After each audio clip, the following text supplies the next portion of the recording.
First things first, I guess it's real quick. Oh, we already recorded. Oh, we are? Yeah, keep going. All right, first things first, I want to say this straight up and down. Rest in peace to Biz Markie. We lost him over the weekend. Oh, Rest in peace, Biz Markie. Rest in peace, Biz Markie. Dude, I was raised in the era of hip hop, the golden era, you know, and the dude made it so cool to be weird and different and be comedic and all that stuff. Dude did some off the wall fish. And we didn't know about. Dude walked into a basketball game with a wig on and sunglasses. I think people don't know it's Biz Markie at a college basketball game. Dude, some off the wall stuff, and it's not only all of that. He usually got for his artists. Even though people who don't even work with him, he look out for his artists. Make sure they don't get totally jerked over on their contract. You got to appreciate that. Nah, man, Biz Markie, he was the guy, man. He was the guy. And even my little niece knew who he was because she was watching Hey Gabba Gabba. He was on it frequently, yes. Yeah, he's on it all the time, making beats and all that stuff. He's actually at the one the stage shows and whatnot, and the dude helped bring beatboxing to a whole generation of kids. And people didn't know about that. And it's like it sucks, man, because I see the outpouring of love and everything over the weekend, and I had nothing to put on my IG because it's like it's hard because you were raised on this dude who did the Vapors, Nobody Beats the Biz, Spray Can, Just a Friend. Yep. Dude, he had so many hits for days. Pick a Booger. Yeah. You know what I mean? Like, it sucks, man, because it's like, piece of your childhood gone. And I know it's mad soon and all that stuff, but it goes to account because he had diabetes and he had a stroke. Oh, man. And like as us black men, we have to get our health together. Talk about it. Like, I ain't gonna talk ish because I'm not out of shape myself. I used to weigh 400 pounds. Thankfully, I've been good, and I'm down to 355 pounds now. So, because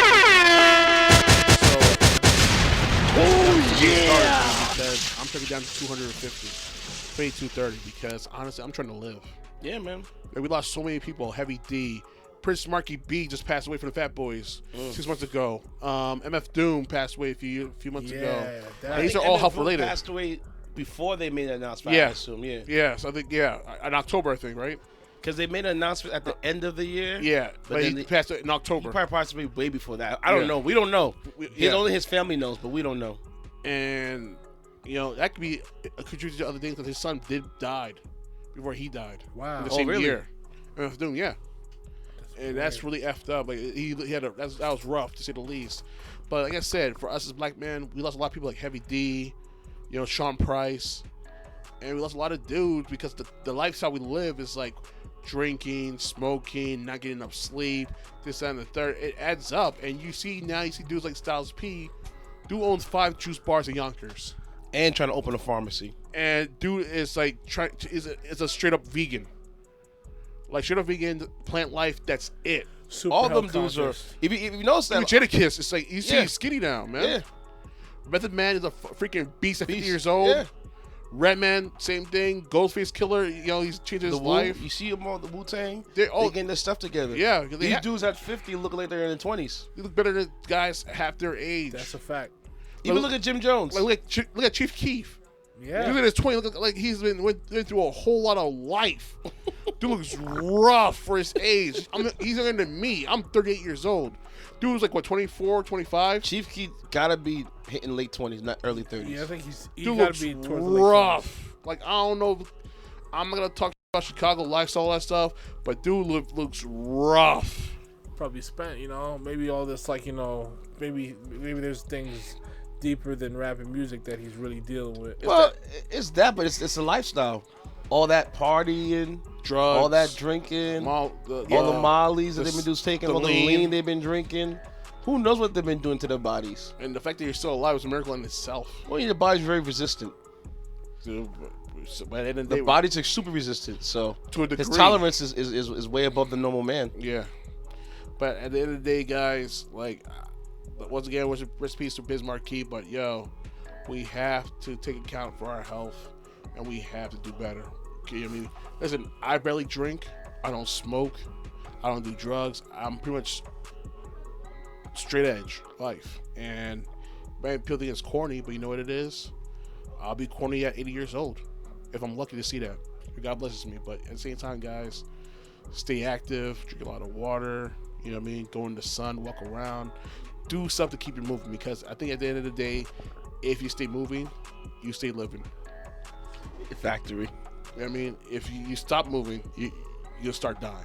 My grandmother right now, she gotta be, I think she's 94. And this lady's been active for her whole life.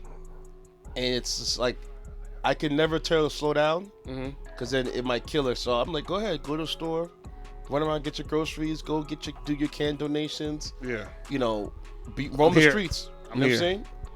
Roam the streets, because that's her exercise. That's what keeps her going. Exactly. Because and the thing about my grandmother, she's still sharp. She still whips at 90-something years old. Because like I said, you stay moving, you stay reading, all that stuff. Yeah. It contributes to, you know, prolonging your mental and physical health, period, point blank. So, like, you know, some old people you talk to after a certain age, and they start deteriorating in your face. Yeah. But for her, no. She's still sharp as a whip. She knows, she knows everything around her. So it's a beautiful thing.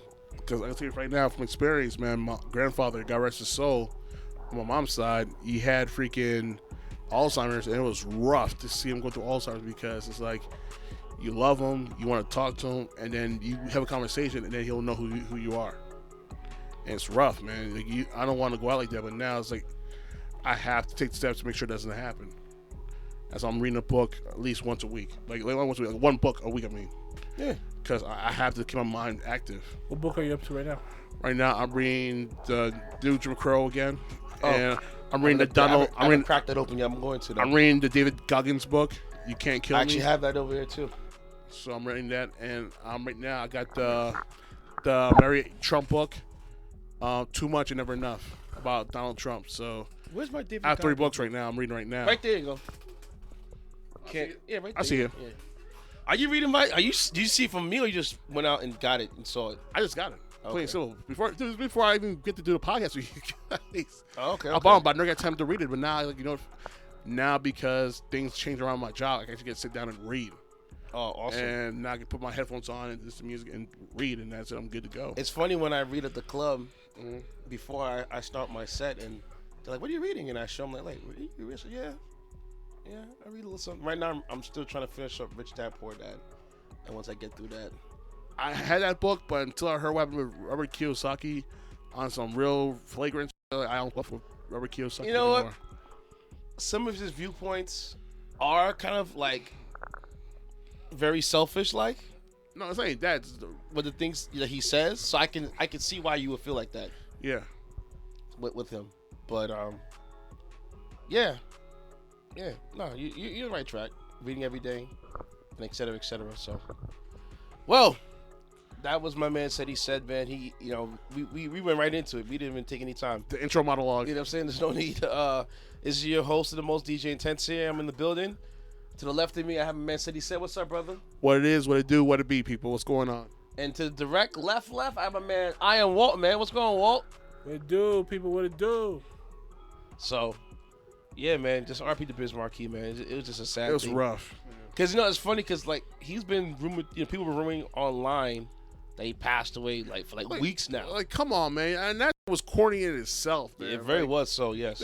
Like, we were such in a rush to be the first one to post when somebody passes away, but we were not the first ones to quick to beat the punch and being the first one to celebrate the person and give them their roses while they're still here, man. Like, we have to stop, being the first ones to announce the person's death and be the first ones to start appreciating them while they're here, give them their roses. Like, dude, like, first as I get, man, if I see somebody that I know, like, artist-wise, I'm gonna show my appreciation and everything I did, and that's been the longest since I've been working at FedEx Kinko's back in the day. I met Keith Alam, you already know him as Guru. I met Pete Rock, Saigon. I met the Rough Riders clique, some of the members of the actual club. They're suffering, and there are people coming from YO coming to the Kinko's I was working at in Nanuet.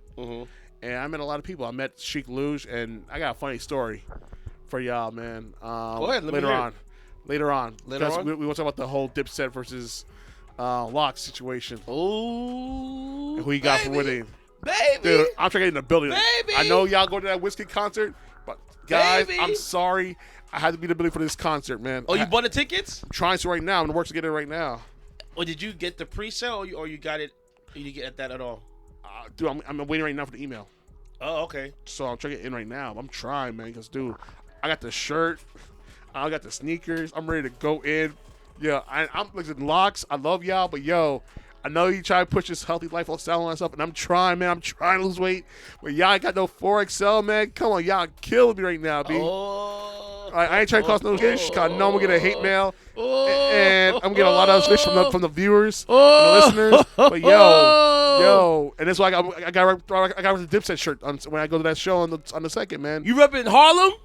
Dude, I like Locks. I'm sorry, I love YO. I have family YO. I have friends with YO. You can make a custom lock shirt. You don't need to get a lock shirt, official one. I ain't checking a bootleg Lock shirt. Come on, bro. Dude, I got a Bleachers Report Dipset New York Knicks shirt. Ooh. I gotta rock that for the show. I have to rock that. Listen, y'all gonna hate me. Listen, I love both groups. I am not taking no sides in this war. I am Switzerland in this because they're both groups I was raised on when I was going to college and all that shit. Both groups were amazing, dude. So it's like I'm gonna be like Locks, yo, D Block, and next song, Dipset. Oh, dude, I'll be to the point my voice goes gone by the time I end the show.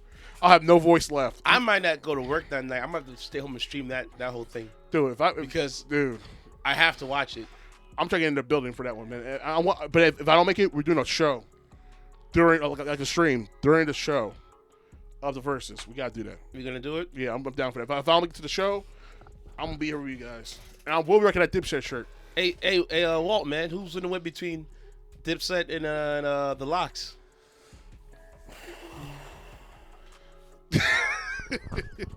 I want to hear this. Because for me, I've been very, PG. I think it's going to be a tie. Because there's certain anthems they both have. If it's going to be like, it's going to be like the magnets when they come together. Yeah. Go, bing, bing. Yeah. There's going to be a tie. Listen, I'm sorry. If you cap it at 20, then it could go either way. If you go beyond 20, I think it's going to be an all-nighter, homie. This is going to be an all-nighter. It might go 30 deep. Yeah. It might not go 20. They're going to go 30 deep. Given her whole 20-plus years of catalog, plus mixtapes. Does Dipset have 30 deep like the Locks have 30 deep? I hear what you're saying. Because remember, we're not only just talking about their together. We're talking about individuals. Not only that, but we're talking that shit that they've done with Bad Boys collectively. Yeah. We're talking some of the posse because they've done with the Rockefeller dudes. It's a lot. It's a lot. That's why I'm like, this might be one of my favorite ones in a while. And you're doing it in the Garden? Oh, man. See, I gotta be in the building for that one. You're doing it in the Garden? I gotta be in the building. You know how many times you've been clamoring for them to do a verse battle in New York City? Dude. And they actually got it in the Garden? Yes. That's fire. That's gonna be insane. It's gonna be a movie. Do you imagine what's gonna be looking like that? It's gonna be a zoo. It's gonna be bonkers, man. It's gonna be insane. Listen, kids. It's gonna be a movie. I'm letting you know right now. Your parents will be there. I guarantee you. You'll be home. Your school teacher will be there. Your school teacher will be there. Your parents will be there. Your aunties will be there. Your grandfathers. People are gonna be in that building. Heavy. Even your janitor's gonna be in that building. Man. Okay. Heavy. It's gonna be a glorious night. I gotta go in time. Be a lot of sick days that next day on the 3rd. I'm calling it a tie. Even down the middle. 2020 tie. I'm not even calling no. It's gonna be one of those moments where, as a fan, I'm gonna enjoy the moment. I'm gonna say is this: when you hear "We Gonna Make It," and then behind that you hear "I Really Mean It," and then you're gonna hear man. Dude, it's gonna be like bangers to bangers to bangers. I think the song. I hope that they can get it. But if they do it, I want to hear "Pin the Tail." Wow. That's my I still play that record till this day in the traps. Wow. I still play that record till this day in the traps, bro. Crazy, man. Pin the Tail. This guy. I still play that record till this day. Oh man. You till this day. You funny, man. You funny, this guy. Like that meme. Yeah. Till this day. Yes. That's my anthem. What? Listen, I'm gonna say is this. You mean Dipset and I'm trying to get this money? Oh my God! Oh. And when I hear I get high, good times. When I hear good times. When I hear grinding, when I hear freaking big boy dialogue, when I'm hearing get it on tonight. When I hear Oh Boy, when I hear my God. Summer in Miami, when I hear Gangster music. We Fly High, we hear. I want to hear all that. I want to hear all that. I want to hear all that. I want to hear Clockwork. When we Store to You. I want. You know what I want to hear too? What? When Joel's and Lil Wayne did Home Run. I want to hear that. Jeez. Because that should have been a collaboration album that should have happened because of the nonsense on either. I think it was more Joel's part than Lil Wayne's part. Yeah. The Can't Feel My Face series they used to do together. Dude, with Jim Jones and Lil Wayne. It's amazing. It's an amazing series. Unfortunately, politics is a good thing, as it always does. Yep. You know what I mean? But man. Yeah, but I'm saying right now, to everybody listen to this podcast, it'll be your best interest to get tickets to the show. Telling you, it's gonna be a movie.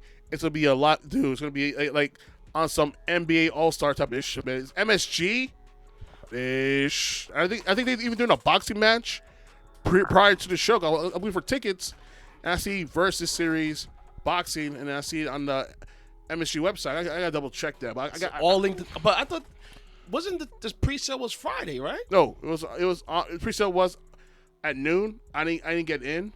Oh, okay. So I'm just trying to wait for the general public to go on sale. Oh, okay. All right.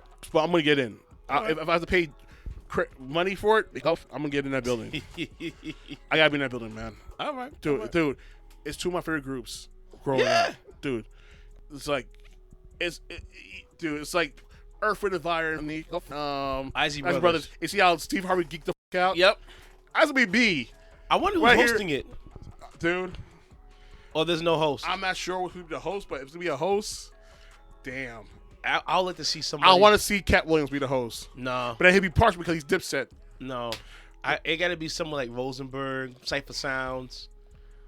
Or Elliot Wilson. Somebody, even a DJ. Or Angel Martinez. Yeah, she'd be perfect. You know what I mean? That should be the host, Angie Ma. It's a New York vibe to it. Yeah, man. Happy New York. Yeah. It got to be someone. Oh, you know what? Miss Jones. I can see that. Miss Jones would be perfect for a host for that. Anybody but Wendy Williams. And Maury put me in the tip jar already. that woman's a home wrecker. I ain't with Wendy Williams. But I digress. Williams? Is she a home wrecker? Does anybody give her time of day to wreck any homes? Good point. Everybody's on to the game, man. A home wrecker, her home wrecker herself. But I'm going to leave it alone. Back to this topic at hand.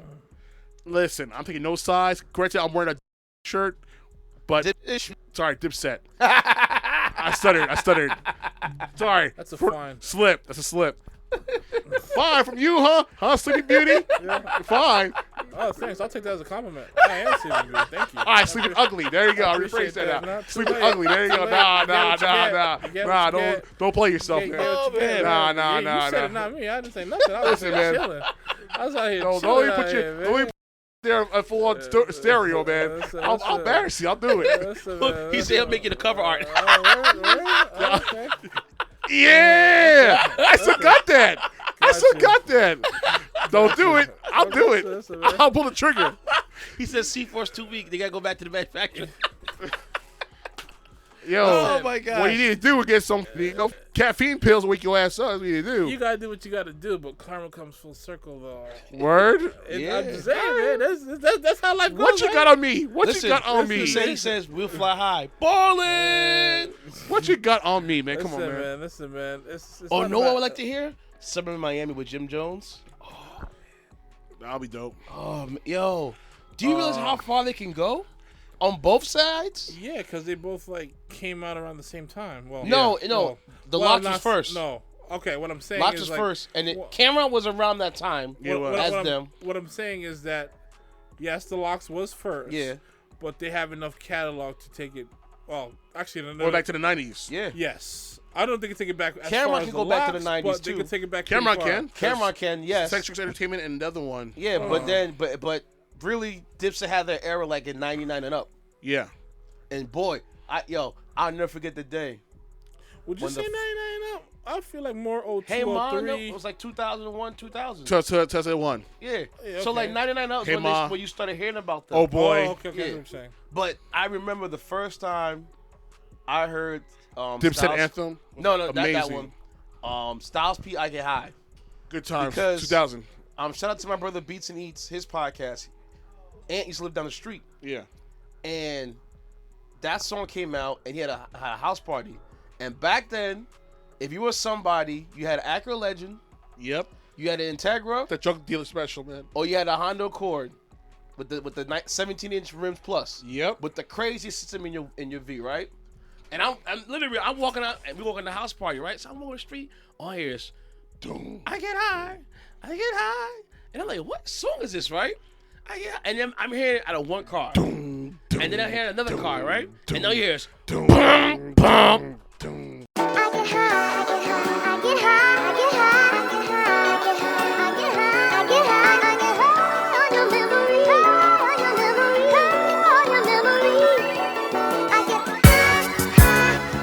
Every day, every night, all the time. Bam, bam, That boom, bass boom. line That bass line, ridiculous. Oh my god! Imagine it going through the MSG speakers. Yes. Woo-wee. Yeah, yo, I still play it. Just to sprinkle a little something And different on my set, B. I wish he'll pull out the gun and Two guns up. The remix. Yeah. The guitar remix. Made You Look remix. I want to hear that one. Yep. The Good Times remix too. Yes. And please bring out Method and Reverend. Yo, it'll Bruh. be insane. Do you know how far each side can go? They go far. Get many Each side can go deep Yeah. into and go into the tuck. So like, it don't get like I'm sure they're not gonna just do nothing but collab joints. No, they could do like anything. Because I want to hear Good Lovin' by Chic Luge. I want to hear that too. Yeah, and D Block, And D Block, Mighty D Block. I want to hear that too. Man. So Kiss Your Ass Goodbye. but that remix they did when Fabulous in the remix, that Kiss Your Ass Goodbye remix. Boy, yeah, was fire. Oh my! Listen, y'all I hurt feelings. Listen, y'all youngers don't understand. D-Block. They say hate spread faster than love, so the Bentley is black, same color as the master of gloves. With me, I'ma send a bastard above before we get a police, the first and last of your gov. Okay, y'all about the baby and little baby and you know, And nothing wrong with that. ain't nothing wrong with that. But when we were coming up, that was Yeah, two camps. You know what I'm saying? Either you're D Block or Dipset. You know what I'm saying? Pick one. Those are two different worlds, man. Well, well, no, you was a fan of both. You didn't pick any side. No. No, in college it was different for me. I didn't pick that. I was a fan of. I loved all of it. All of both of them, I stayed neutral. I was like Switzerland. I was I was like Switzerland. I take no I part of this wasn't really war. for one or the other. because it was after your time. I just knew like it was just not only that. My thing was like I knew what each of them offered. It just was I was just like more in the middle, to be honest with you. And also I was just listening to different stuff, but at the end of the day, their impact is their impact. And they've influenced a lot. I feel like they're both street dudes, but I feel like They both. They're all street dudes. Imagine hearing "I'm Ready to Learn." Imagine hearing "Mic Check 1 2 1 2." Oh yes, that's Joe Wesley sounding by himself. Clockwork. Yeah, dude. Oh my god. We call it Santana Town. Yeah, Oh my. that's what I'm saying. God. They can all go in the clip. Woo-wee.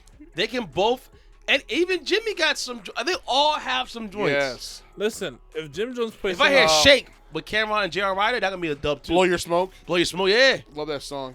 like I said, you just mentioned Jim Jones. He can play some of his recent stuff right now if they wanted to. Yes, if you wanted to go that far, it took something current. Dude. Even with Jadakiss Me record, that was a banger. Yeah, it was an amazing album. Yeah, The great album. Victor's album, right? Yes, great album. Great album. Great album. Slept even, on. Even Freddie versus Jason album. Yes. Him and Fab going at it. Oh my They had some god. joints. Please do a sequel and bring Deep East as Michael Myers on that joint, and I'll be a happy couple. Honestly, it's funny how you mentioned Dave East because my boy Isaiah feels like he's not progressing the way we thought he would. East? Yes. As far as what? As far as his sound, he feels like he shouldn't be doing all these collaborative stuff. He feels like he should be really focusing on his like solo stuff. Dude, So Far was a And good going album. Yeah. It's not that it was bad, but he feels like a person in Dave East's trajectory should be doing more solo stuff than collaborative stuff. Here's the thing: it's kind of hard to do that when you just still doing the fallout of the death of your best friend, Yeah. Nipsey Hussle. And then his other homeboy, King Shooter, he died too. Yeah, So, Man, and Dave East is working with what's he working with? well, not really Jay working. Stone. Jay Stone, that boy Crush Calhoun. Oh, okay. Yeah, okay. so they and he's doing the TV series too. So he got a lot going on for himself. What show he's doing again? He was doing the Wu Wu-Tang Tang album? series. Yeah, Yo, and so Joey Badass too, right? yeah. Dude, I seen Joey Badass again on the Racing King on Yes, that. he is on that. Dude. Joey, listen, He's what- everywhere, what man. these guys are understanding now is, which I'm loving, is that it's not all Multi-dimensional. about music. Yeah, it's multi-dimensional. You can get your money multiple ways. Yep. So they're taking advantage of it, and as they should. Nah, Joey's been doing this acting stuff for a minute. Yeah. A la Mr. Robot. Like, it goes back even Yeah. that like where he's doing his thing. And not for nothing, He's a good actor. he's a really good actor. Like he fits well on the camera. He knows what to do. Watched him on Sunday. We raised Kenan, talking to Kenan's mom. Oh, you watched the show? Parlaying in the park. Yo, I bought into that because, dude, I was raised in that era of the drug dealer, all that stuff with the gold teeth and the 5 flooded fingers, of rings and the dookie chains and the fur coats and all that shit. That's a normal day in the block, honestly, back in the day. And it's like he fit that to the T. Damn. Of a real boss, like real, shot caller back in the day. And I gotta watch it now. you gotta watch the show, dude. It was on. I heard it was on like Amazon and Hulu and Stars. It was everywhere. Because as soon as Hulu? noon, his thing, because if you get the I'll watch Stars app through Amazon, through Hulu, as soon as noon drops, not noon. I think as soon as like in the morning time, Sunday morning, the next episode's gonna be on the app. So you're ready to go. You can see before it airs on Stars at 8:00. That's the best on time to Sundays. see it, to be honest with you. That way nobody ruins But it. you know what? for you. That's what I see that. I want you to, because here's the thing. When I used to work at the club in Nyack, I got 4 in the morning. I'll get around 12 noon, watch Power before anyone else does at 8:00, so nobody ruins anybody. Yeah, because, I did the same thing. I didn't see Loki yet, and they ruined Loki for me already. Because of that guy from Close Your Ears if you haven't seen Loki yet. No, I haven't seen Loki yet neither. All right, let's say one of the guys from Lovecraft Country Is in that show as the character we thought he was. So okay. I'll leave it at that. I ain't get rid of it anymore, but you'll figure it Someone out. ruined it for me online. They talked about like the ending or some crap. Like Yeah, that. that's what happened. That's what happened to me. So I was like, I gotta watch it now. Or now TVA is a black-owned company. I've seen those memes all over the place. When certain shows are in rotation, as it's a general consensus online where everybody's watching it pretty much at the same time, and you haven't seen it, stay away from the internet. Yeah, No, Stay but away here's from the thing. yeah. Nah, I can't. Nah, I'm not with that. You know what it is? Yeah. You're a grown-ass person, right? Yeah. It's called, here's the thing called spoiler etiquette. Yeah. Wait a week before you surface over everybody else, man. But I'm nobody, with you with that. nobody has self-control. True. So how the f*** you gonna feel if I ruin the movie, The Usual Suspects for you? 30-year-old movie about me 30 years old. You want to ruin a movie for you? I'll ruin it for you. Like, yo, like I forgot what that movie was about because I remember seeing it. a robbery, and somebody played the entire investigation crew, believing that some guy existed, was responsible for doing Was the that whole Kevin thing. Spacey's movie? Yep. Yeah, okay, I remember it. Seeing as a kid growing up, Yeah. And Kevin Spacey killed that role. Oh yeah, definitely. Kaiser Soze. Kaiser Soze. Soze, there you go. I used to be a fan of Mr. Spacey. Still am. Until Did he pass away? No, he's no, still alive. around. He's He's still still on. He's still on Twitter talking this shit though. But He started making a comeback. Good luck with that, The creepiness he had going on. dude. When you a try little to touchy feely. when you try to diddle Oh, man. when you try to diddle 14-year-old boys Try to get little balls. Try to get little balls. playing Listen, pediatrician to a 14-year-old boy's balls. Nah, man. No, listen, man. Listen, to each their own. But what he's being accused Underage of, though. No. Hell no. What he's being accused of is not okay. No. It's one thing to like play rock that boat. That's cool. It's your boat. To each their own. It's 2021. It's another thing where it's predatory. Yeah. And that's the word they're using with him, and that's not okay. No. Not okay at all. But I digress. Yeah. But like I said, don't be ruining shows for everybody. No, hey, don't be online. How about don't be? Nah, some people are really they'd be like, People- oh look, No, he's a traitor, and they post it like right after. Yeah. that. They did that with Game of Thrones on when they used to watch it on Facebook. The Red Wedding. That's The Red Wedding. Facebook. I don't even watch the show. I know where the Red Wedding is. Yeah, I know. Ruin that. So it was like, oh my god, and they would like, all it was so died. bad. People would record on their phones the episode and chop it up And put it on IG. and put it on IG. Talk about certain scenes. I'm like, bro, Yo, no, on Facebook they did that. No, and guess what? Here's what I did. I snitched out on every one of those who did that shit. It? Yes, all of them. Yeah, I did it. I'm the one. That person, that video, they got flagged and he got banned on Facebook for 2 days. That was me. I did that to you. Look at him. Look at me. Doing. Look at me. Look what he's doing. I did this to you. Look what he's doing. Look what he's doing. What he's doing. Listen, normally I don't condone snitching, and I never will. But when shit didn't happen, His name is Scott Fairfield. He took the video. But Walla he Walla, chopped it Washington. up, and he's spoiling it. Listen, I don't condone snitching. This is copyright infringement. But yo, HBO, he has your property on without written consent. Without your consent, no clearance. What you gonna do about this? That's a lawsuit, though. Yeah. Dude, I dived out with a quick. Listen. You ruined my show for me. Guess I'll ruin social media for you. Straight up. Straight up. I'll be that. Like yo, listen. Zuckerberg, he's trying to put you in some. Some shenanigans. Oh my gosh. Zuckerberg's like, take that off. I'll be that person. Yeah. So you know what? When you get flagged and we're friends, and you got a video that's flagged for putting the shit that's copyrighted on your page, that was me. I did this to you. Nah, but real talk, Facebook become super sensitive. I remember I had some clever joke, and I posted it. I got flagged immediately. Like, yeah, they thought they was like I was not part of our community. I was sort of like in timeout. They called me a racist. Like, how am I be a black man using the N-word racist? Please let me know. Oh man, I was in Facebook jail for a week. See? Yeah, no, real talk. I'm using my own They'll language. ban you. The A, not the ER, the A. You know they'll tell me like, listen, you do this again. One asshole like, no, I was offended. You're white. You can't use that word. I can't use that word. I know who it was, so he told me. He flagged me. All they gotta say is that offended word. He's like, come here, have a seat. We gotta talk. Your page will be banned for 2 weeks. Censor this real quick. That's it. Censor this part. I'm gonna do it right now. Go ahead. But see, I can use my own word, and you report me for using my own word. So next time you report me, I'm gonna say, no, I ain't gonna say that word. I ain't gonna say it. I'm gonna get in trouble. I'm gonna use the C word. I'm gonna stop. I'm pump the brakes. You're definitely gonna get your Facebook deleted. I'll be obliterated. Yeah. Who was this, Kevin? Oh man. Bye. Well, we're here. Back at it again. Indeed. So we got two stories we're going to get into. The first one is an interesting story. This one involves Chris Brown, and he had a lawsuit going on right now. It's Chris Brown versus Green Sleeves Publishing, a.k.a. Red Rat. Chris Brown right now is being sued for copyright infringement for a song Privacy that samples Red Rat's tied-up skirt. Now, if you guys remember, I'll play the original for you, and you can decide it yourself if, they have a lawsuit at their hands. Here's something for real, man. Look on that, y'all.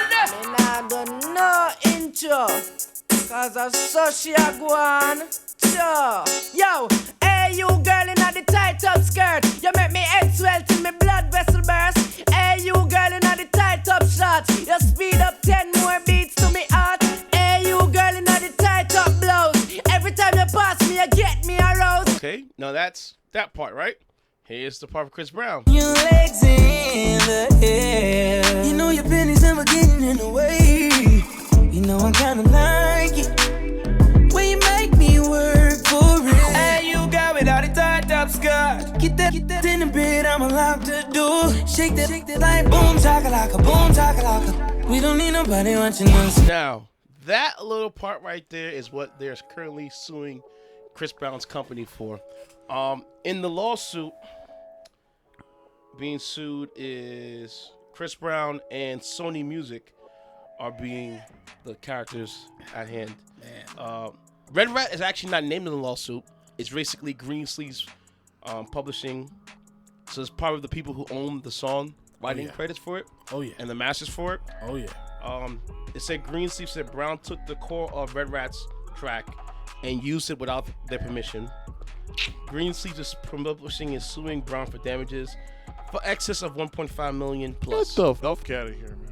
Honestly, that's not that bad. It's really not that bad. I feel like That's it's not bad. stupid though because he didn't directly rip it off the song. I know it's the lyrics, this, that, and third, blah blah blah, but it's not like he had used the sample from the song, from the actual song, and pull it out and then put it in place on his track. Like, dude, Chris Brown sang the verse himself, and yet he's still getting sued. I know you could copyright. Bro, He didn't come up with the lyrics it though. doesn't matter. He didn't come up with the lyrics. Remember when Robin Thicke, Yeah. his lawsuit with Marvin Gaye estate? That That was an interpolation. They said it was interpolation. I'm But for me, that was it was too. BS because That- he was inspired by it. No. It wasn't the direct song. Yeah. one, it was BS. Two, they're different beats per minute. Yes, I know. And also, Marvin was singing in a high falsetto. Yes. And stuff like that. To me, okay, there's slight similarities, but it's not blatant. I thought that was a reach, but they settled. Whatever. That I am completely He against. lost that one, Robin Thicke. He lost actually the He case. lost No. that case. They settled. You know, they settled. We You just say said, settle it? I say lost. you know, I thought it was BS. I thought it was BS too. 'Cause I'm like, it's not. It wasn't a direct sample, but you know, the state say that it's because it was interpreted as it. He had his inspiration from it, so thus we deserve part of this thing. Which I thought was nonsense. But hey, Nah, I've been like, Judge. He's just mooching off his pop's legacy. Yeah, He got nothing better to do. yeah. You know, we've heard his trash music. It didn't work out. Yeah, exactly. Okay, now Then you have also Ed Sheeran got sued twice. they have a case there. He got sued by I TLC. love my guy Ed, but I'm sorry. Yeah. The similarities between The No Scrubs and what's the other one? it was Thinking Out Loud and yeah. Let's Get It On. Let's get it on, yeah. Cause I could have sworn I think he tried to do a medley on a live thing. Yeah. I'm like, slippery slope, slippery slope. But when you listen to it closely, I can legitimately say that there is a case there. Yo, it was, and he But- settled for that one. But here's the point I'm trying to make. That 1.5 million is more of a win for Chris Brown Mm-hmm. than it is a win for that publishing company. And I'll tell you why. Because Privacy is not that big of a hit. Now, if Privacy was like Thinking Out Loud, ooh, that 1.5 million turns into 50 million, maybe hundreds of millions. 1.5 million, this is settlement. Is I'll pay that nothing. off. I will take that in a I just heartbeat. feel like, yo, It's between. Remember, it's him and Sony. So it's one of those things that a summer's gonna be reached. Yeah. I feel like this is Not 1.5 million though, but like I said, it's one of those things where it's tricky because I'm like, all right, did you get it sample cleared? Even if I was an engineer and heard that, like, you're gonna do that, like, hey, is that a green light? Bro, if I was an engineer and or whoever's in there, I'm like, yo, figure that out. Yeah, Every time, figure that out. yeah, figure that Until out. I get a concrete answer about that, figure that out. Because that lyric will not make the final cut. Because what happens is if that record becomes big, then you have a real problem if you didn't clear that out. Mm-hmm. Now I'm gonna check the songwriting page because I think that he had to have that joint cleared off in order to make that pop the way it was. If that only tells me that if he didn't get that cleared, I got to question if they're even getting songwriting credits. Because if they're not, that's another thing too. I'm just saying, like, because that record ain't 15, 5 times platinum or diamond or whatever, I will gladly pay the 1.5 million. Versus like Ed Sheeran's case, like Thinking Out Loud is one of his biggest records of all time. I'm not paying hundreds of millions of dollars. I'm telling him to just kick rocks. I'm telling him to kick rocks. Be like, yo, he'd be like, Marvin Gaye, you get nothing. Yo, oh man. Because usually Wikipedia has the credits on it. Sure, I'll pull up the Microsoft Word, size font 12, Times New Roman. Yeah, I ain't getting nothing. Email just like that. Okay, they said sample credits. Privacy contains an interpolation of Tight Up Skirt performed by Red Rat. So either Red Rat probably got a cut out of it and they left it alone was that, not Green Sleeves. Wow. That's why they said that it's only Red Rat wasn't part of the original lawsuit.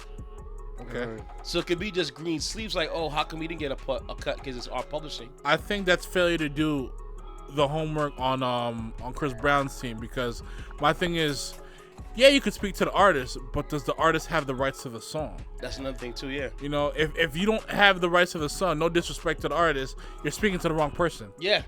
You know, You got to find out who owns those rights, because my thing is like, you don't want to find yourself in these situations.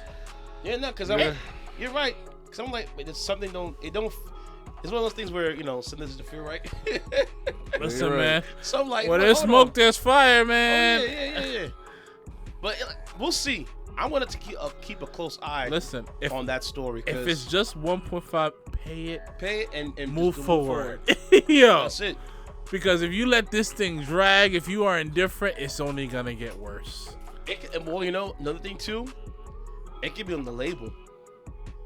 I mean, it would have to be, because my thing is, I've heard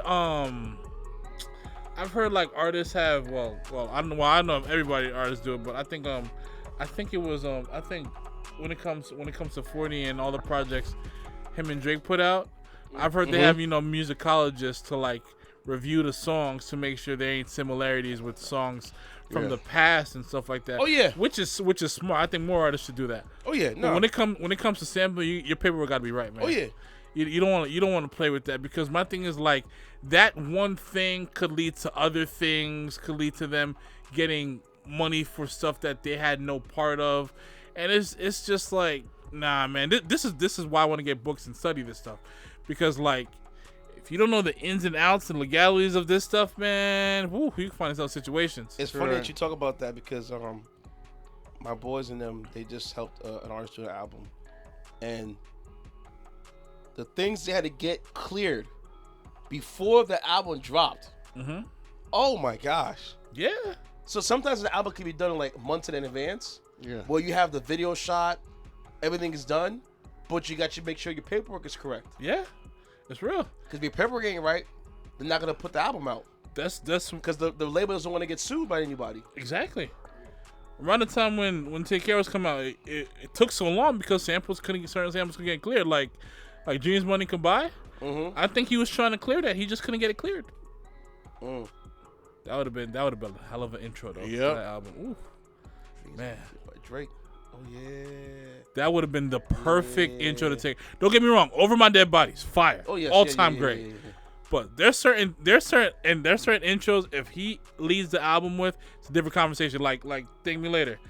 You open that album with 9 AM in Dallas, it's a different conversation, man. True. It's a different conversation, man. He dropped the ball on that, man.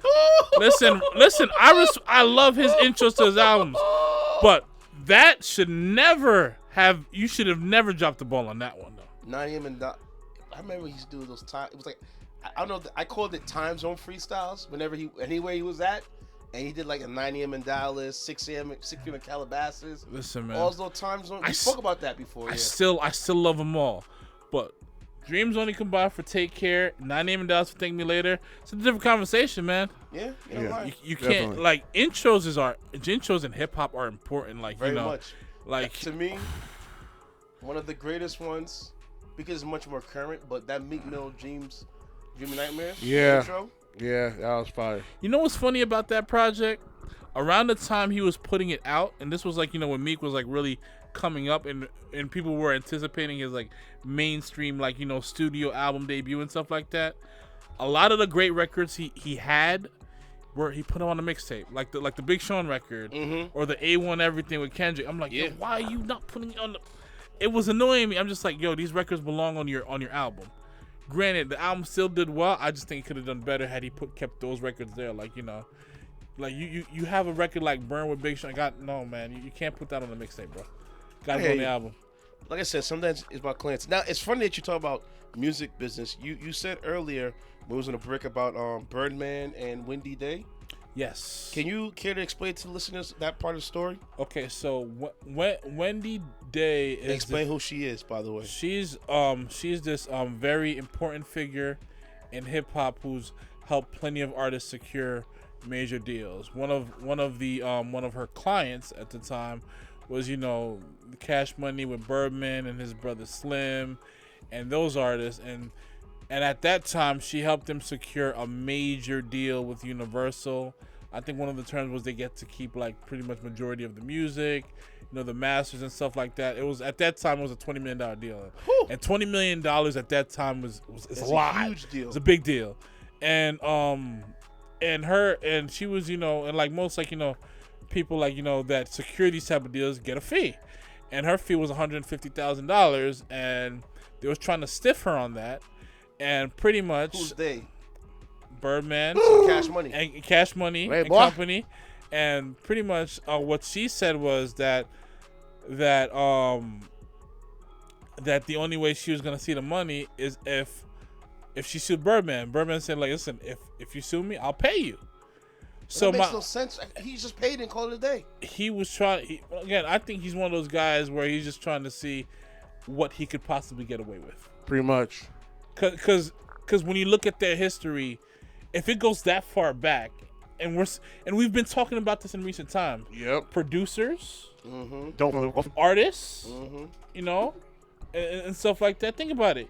You had in-house production by Manny Fresh. This is a highly regarded producer. He's not producing just singles. He's producing albums worth of music, And he wasn't even being paid. and he's not getting properly compensated. You had Pharrell from the Neptunes, who made one of the best songs he ever did. And what happened to that boy?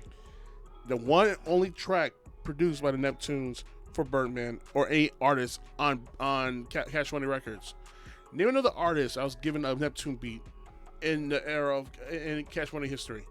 I said, Birdman, you can't. And you know why you can't? Ask Birdman.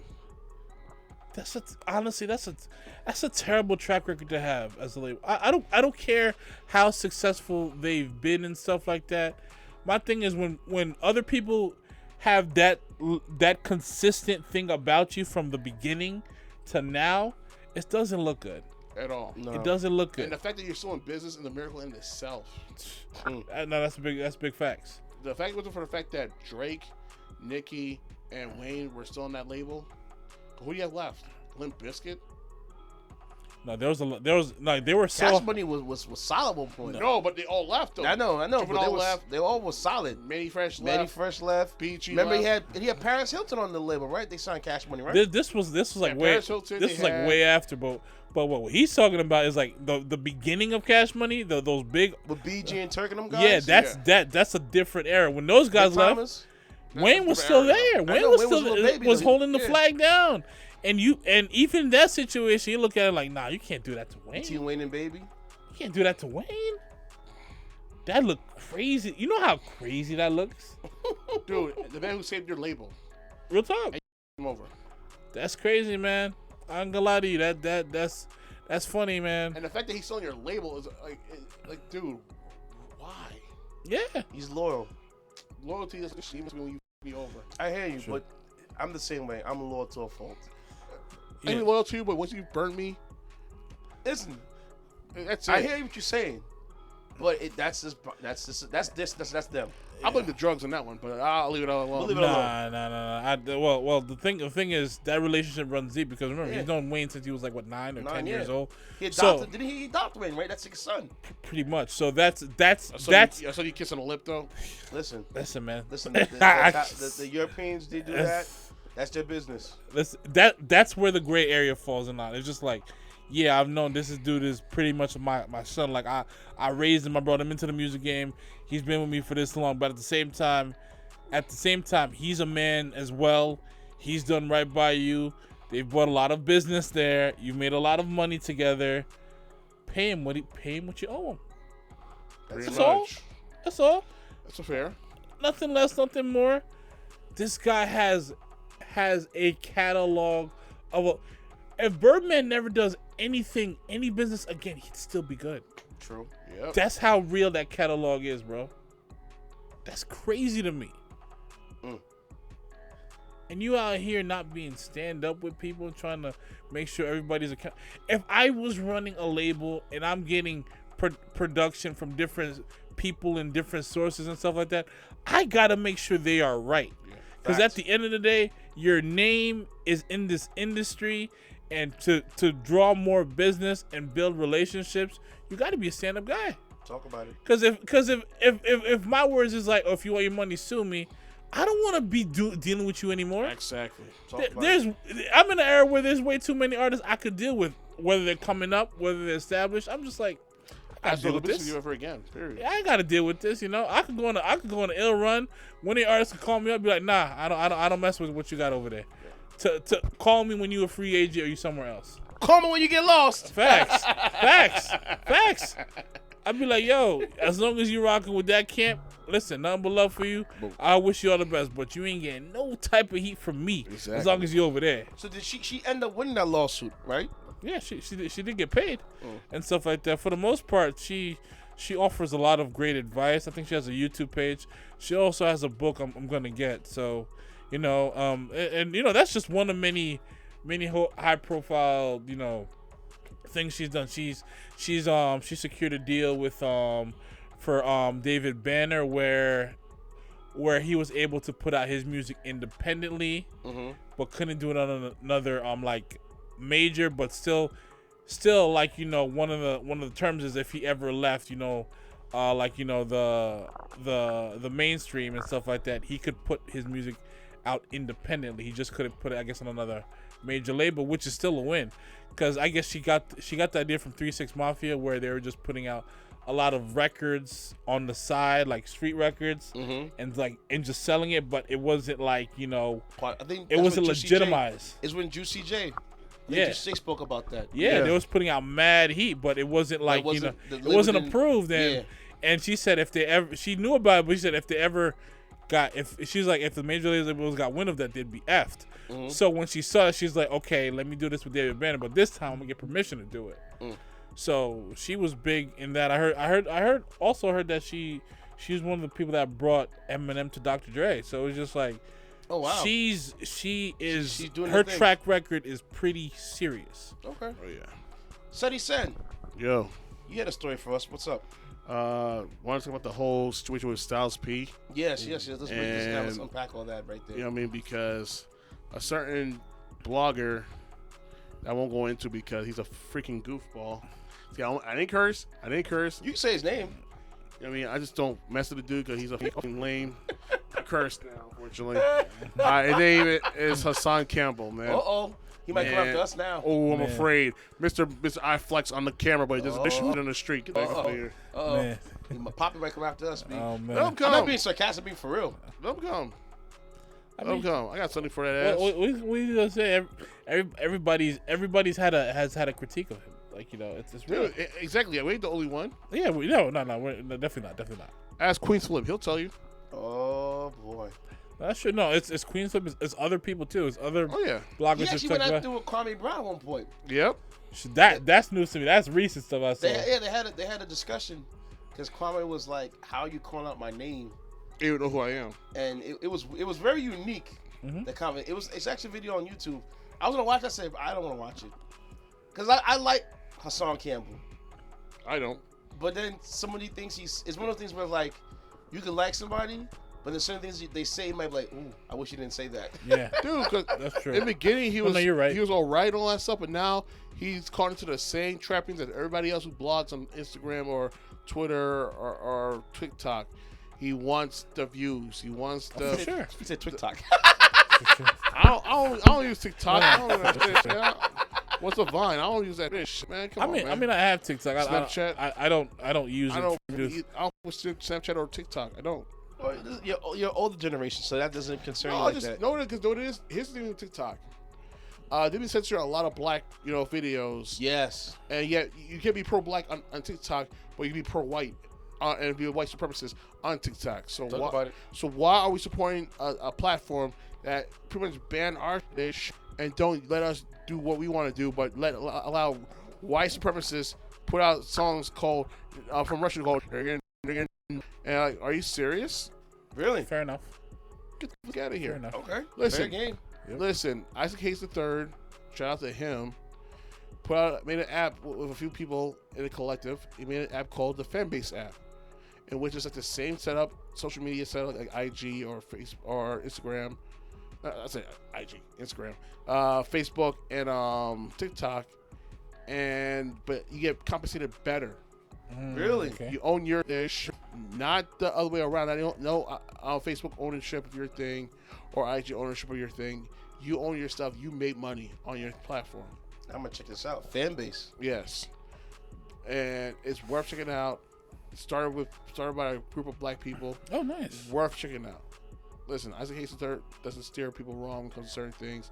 And honestly, it's about time we set the cultures, we set the trends, we set everything. Yet somehow we don't get compensated correctly. Meanwhile, these non-talented hacks, no rhythm having serious up are the ones kicking up no problem. Yeah. What did I see recently? And that's why you see black people on TikTok are on strike. Yeah, they don't do they're not anymore. doing it no more. Yeah. And you see the weakest, lamest dances you see possible could happen because they can't copy off of us because we ain't doing. Yeah. I think I saw recently was a Nickelodeon child star was what's her name again?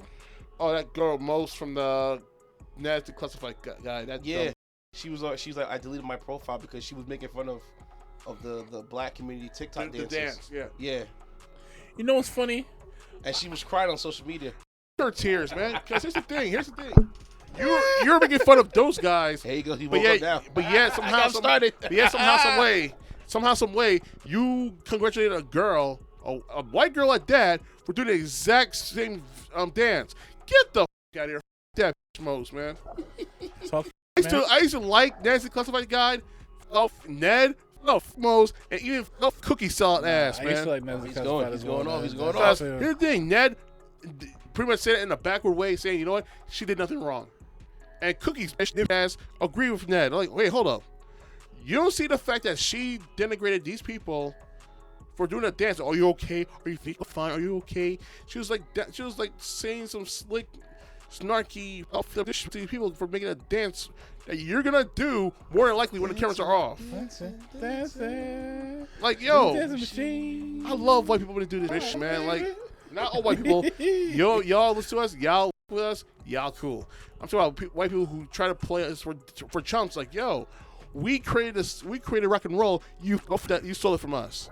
Yeah. We created jazz. You stole that from us. Talk about it. We created hip hop. You tried stuff for us, didn't happen. Right. Now you control the record labels and control our music now. But then now these artists are getting smart. They're wising up. They're saying F the labels. Yeah. And they're getting the distro deals. And some of them don't want distribution deals. Can do themselves. Pretty much. Listen, the day of artists going to a label, it's thin. It's very thin. And the only reason why artists would go to a label is for one reason. The promotion machine. Is that, but also is because they're poor. That too. A lot of these artists, yes, some of them are self-made, but some are really, really poor. And if someone's gonna give you $100,000 like that, they're gonna take it. But then at the same not time, knowing that you're gonna sell yourself short and 10 years down the line, you know sell your name to the label. Because like nowadays, like the whole 360 deal, how did that start up? Because why artists were getting smart? They were making the monies off tours. Yep. And the labels weren't getting that. Yep. Some labels said, we're gonna own your tour. We're gonna own your social media. We're gonna own this. They're gonna own all these things. My likeness? And your likeness is everything. Nah, you ain't. That's why artists are now wised up. Be like, oh, this. Nah, I'll just go to Apple. And be like, yo, all digital. I don't need distribution. Yeah, that's well. No, technically, to put it on like Spotify, you needed to get distribution. So you have DistroKid, CD Baby. There's a couple of things you have to do to get it to put on streaming platforms. So you still need something to distribute it for you. You can do it on your own though. I have no problem doing that as long as I'm not getting effed on the cuts. Oh yeah. As long as if you go on tour, you have a major tour. You keep all the merchandise money, you keep all the tour money and stuff like that. Yeah. But I have no problem doing all these splits. But everybody taking a piece of the pie like that. Anything you do, it's ridiculous. Wherever, if your music gets placement in movies, commercials, no. Forget that 360. That's just stupid to me and stuff like that. If you're a new act, that should not even be in your thought process. Exactly. These legacy acts, I get it. You guys have had this fame for a long time and stuff like that. You guys have this money. You worked at how you worked at. Yeah. But new acts should not be signing none of that stuff. Nope. You're selling your masters, selling your work and everything. There's a to the label going on. I just gotta bring this one point because I remember this might have been a few years ago. I know. I don't think it was that long ago, but I remember seeing something where these kids were trying to probably I think they was trying to put a case against Fortnite as far as the dances go. Dances, yes. And I'll say, and people was looking at me crazy like, you can't copyright a trademark a dance. But my thing was like, the reason the game is popular is because of the dances. Thank you. If you take out those dances, it's not the same game. Fortnite was making a fortune off selling those dances. That's part of their celebratory things, and those kids didn't get not a nickel. So why shouldn't they feel they should be getting compensated if them dances originated there? Because if Fortnite is the same as what you think it is, remove the dances. Remove all the dances, and it's just a game. No, none of the dances, nothing that's trending that's hot. Take it out, and we'll see if it's the same game. But they won't do that. No, they won't. They're not, of course, they're not going to do that. A bunch of hoes and stuff like that. But then when it originates there or someone comes up with it, they can't go after them or in some who says that? It's funny you talk about people getting paid. Yeah. So shout out to Dom's news. Dom's is live news. They had a list of the top highest paid rappers of 2020, and you'd be surprised at this list right here. Number 1 was Drake. I'm not surprised with that. 14.2. Not surprised. NBA YoungBoy, 11.9 mil. Oh, I'm surprised. Little Baby, 11.7. Now Little Baby put in the work. NBA YoungBoy, I'm a little surprised at. Eminem, 9.7. Wow. Little Uzi, 9.5. The Baby, 9.1. Bad Bunny, 8.4. Future, 8.2. Roddy Ricch, 7.4. Rod Waves, 7.37 mil. Kanye, 6.3. And Travis Scott, 5.82 million. Wow. That's how much they earned. And people don't surprise, like, when NBA YoungBoy got locked up, people were like, the dude gets paid. NBA YoungBoy gets paid. And it's from a lot of his streams and also from the YouTube. Yeah. Kids love his video. That's true. They watch it 20, 50 times. Yeah.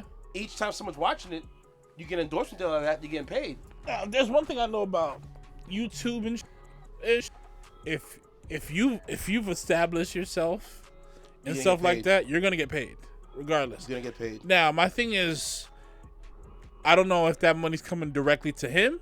No, I don't know what his situation is. It's coming directly to him. Holy shit! It's a YouTube, his channel. Oh. So that's what I think it was Punch. I Am Punch, the DJ Punch. Yeah. He was talking about like NBA YoungBoy when he got locked up. It was a big deal because he was a cash cow for the label, making cake. Damn. So. And speaking of artists getting locked up, please, rappers, please stop getting yourself into trouble. I said it last week. It feels like it goes through one ear and it comes to the other. Stop getting yourself in trouble. Eli Frost just got booked because he shot up Times Square. Dumbass. And got caught on camera. As he wasn't. Come on now. Chef G's now got locked up recently. What'd he do? I don't know. I gotta look it up. But they say he gets locked. He got booked. Fabi just came out of jail. Thank the Lord. But like rappers, stop getting caught up in the nonsense, B. Exactly. You know how insane that is to go shooting in Times Square? Yes. And hey, he hit somebody in the process too. I don't think Eli Frost hit nobody in the process, but he still got booked. But it's like, my gosh, man. Oh, family all over the place, and he's gonna do that dumb stuff. Come on. Oh man. My God. There is a reason why gun laws are very strict in New York. Yes. I'm just trying to understand, like, New York and New Jersey. Do people understand how New York City is designed? Like, it ain't no open field. No. This ain't no. There's cameras everywhere. There's cameras everywhere. And I'm not even talking about Manhattan. I'm talking about the whole borough. We're talking about blocks, alleys, everywhere. Like next to London, New York City is one of the heaviest surveilled cities in the world. It's not even the city watching it. People have their own security cameras in their spots. Yep. So when they go and see you have a camera, they say, "Yeah, here you go." Not only that, but you have veterans all over the place. Hello. Yep. You have veterans people. New York City is like on the as far as a target hotspot. Times Square and places like that are target hotspots. There's a reason why you see military dudes in Puerto. There's a reason why you see them roaming and walking around. This is not a game. It's not a game. They don't want no ish. When those tiles fell, that was a thing for them. That was it. That was it. That No was more. it. So you shoot up in Times Square, bro. What are you thinking? That is wow. What were you thinking? That is a hype. I don't I care haven't seen it if in a long the time. ops is right there. No, not there. No. Catch them in some other place, but not there. There's a lot of places that you could catch people slipping, and it doesn't have to involve guns. No, it really doesn't. You know. You know how many times I would go on social media and they have the NYPD tip Instagram page, and they be catching criminals crystal clear for like 4K. Yeah, because recently they had a guy that robbed a son and a mother. In the process of him robbing the son and the mother, he pushed the kid down the stairs. Ooh. The kid went to go grab his mother for a balance. He drags the mother down, telling the mother's in the hospital with head trauma. Stop, like, wow, dudes. I understand. You're hungry. You know, it's hot. Never had it before. You're outside right now because last year, for the past 2 years, you've been cooped up and away. Those 2 years, you should have came up. Not only that, it's just that we're at a point right now where there's plenty of options to get bread. Yes. You know, whether it's through social media, YouTube, streaming, you know, you finding your niche, or you just going outside, making shit happen. There's apps, there's Uber Eats, there's Instacart, there's DoorDash, there's so many options. Because nowadays, these stick-up kids need to chill, because now it's not just sticking up and grabbing. Now it's like it's sticking up, it goes wrong, you kill somebody, you play yourself, that person's dead, and you're behind bars for the rest of your life. And you're getting booked. For what? It's not taking them that long to find you. No, not at all. Because the cameras is crystal clear. So cameras everywhere. Someone got a videotaping the whole thing. Yes. You got street corners full of cameras. Like, no, this ain't the 90s. This ain't the 80s where this was a lot easier to get. No. People are getting bagged. You know, facts. And it's speaking about people getting bagged. This is a good news for me because I really wanted this guy to get caught, the people to get caught. So the Chicago Puerto Rican couple that got murdered, they arrested one of the guys. July 10th, an arrest of Yasmin and Giovanni he was caught. Mm-hmm. This guy named Anthony Lorenzi. He's 34. He was arrested in San Diego, California, where he fled the day after the murder. Lorenzi is charged with first-degree murder by Chicago Police Superintendent David Brown. Brown put up a statement that warned the other criminals from fleeing the city that was involved in the case, saying that we will go to great lengths to find the offenders who committed a crime in Chicago. There's nowhere to run, nowhere to hide, and we will find you. Yamis Perez and Giovanni Araujo, 25, 24 respectively, were shot in a minor traffic accident June 19th on the West Division Street in Humboldt Park during the Puerto Rican Day Parade. Several people ambushed the couple's car. They pulled them out the car. They were beating them, and they shot him. Arriaga was shot in the head, and Perez was shot as well, and she died days later. The couple leaves behind 2 kids. So I'm happy that they caught those guys because that was nasty. Terrible. Watching that scene unfold, man. Terrible. That was it was disgusting. Terrible. I'm like, what kind of animals are we living in, bro? We don't do this. Bro, listen, man. I'm happy the guy got caught. Yeah, me too. I hope they catch the rest of them. I want them to get caught. Real talk, like, listen, man. I'm like, it's a minor traffic accident. Mm-hmm. Wasn't like it was something where people we're just so hot-headed. We don't think straight. Like, come on. Listen, there are people who are very emotionally disturbed. Yes. Don't know how to act logically and will do take things so far where they don't need to go. Like that didn't need to happen. No. Like those kids didn't need to lose their parents. No, 24, 25 years old. Husband and wife. That's crazy, man. That's really sad, man. The way those guys are acting as if that those two had committed a murder on somebody. Man. Oh my gosh, man. That's heavy, man. Like 24 years old. 25. At 25. You didn't get to live your life. Life's over. It really is over because of some dumb street ish. It goes back full circle about the whole Styles P, man. Styles P situation, and I'm happy he's speaking up right now because Styles is what the streets need. Yeah. I'm gonna say it like this, man. Hassan with his corny ass is calling out Styles P on some dumb like he's Mr. Right. Oh, we didn't get. He's been calling out him and my song. Yeah. You say we got this street from you, and now you want to do is make cakes this and the third. Like, yeah, of course you want to make cakes. You know what it is? It's out of the street life. Here's the thing: I don't understand people at all like Hassan's dumbass. I thought the goal of getting into hip hop and like that is to get out of the hood. I thought to become successful is the goal for everybody who lives in the hood. Am I wrong here? No. You're absolutely right. And for this dumbass to say what he said, oh, I'm gonna keep it G in the workplace. You can't keep it G in the workplace. Acting like you be a crip or blood in the workplace is a one way ticket to the HR to fire your ass, man. Tell a dumb shit that say I'm gonna stay away from the snitches at the job. Of course, job has snitches, motherfucker. You know what I mean? Every job has a snitch. You just don't associate with them, but don't be on some G code. Oh, I won't go for this snitch. That's not gonna work with him at work. Ugh. No, that's stupid. That's lame. Hassan be saying some off the wall bitch, man. And then thankfully, Styles P came in and said what he said at noon today, and pretty much said point blank, listen, the goal of this thing in life is to move beyond from where you started from. Yep. Like, it makes no sense to me. Why? It's the fact that him being at 46 and doing successful by himself is considered turning back in the hood. It's not. He never even left the hood. He has still in the hood. 5 juice bars. Yep. In Yonkers alone. Mm-hmm. He'll have his own pharmacy, so he can start pushing the pharmacy of life online in a retail store. And about that time too, I bought some myself. They're really good stuff. The black seed oil is amazing. Oh, I take black seed oil every morning. So it makes no sense to me. Like, listen, look at Wu-Tang, look at Jay-Z, look at Nas. They're all dealers for the most part. Yeah.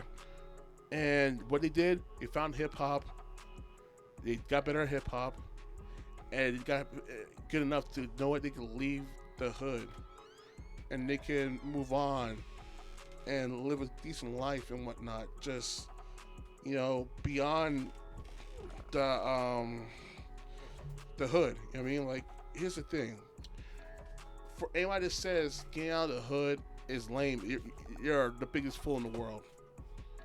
I would think the main goal of being in the hood and is by any means trying to get out of the hood and bring as many people with you.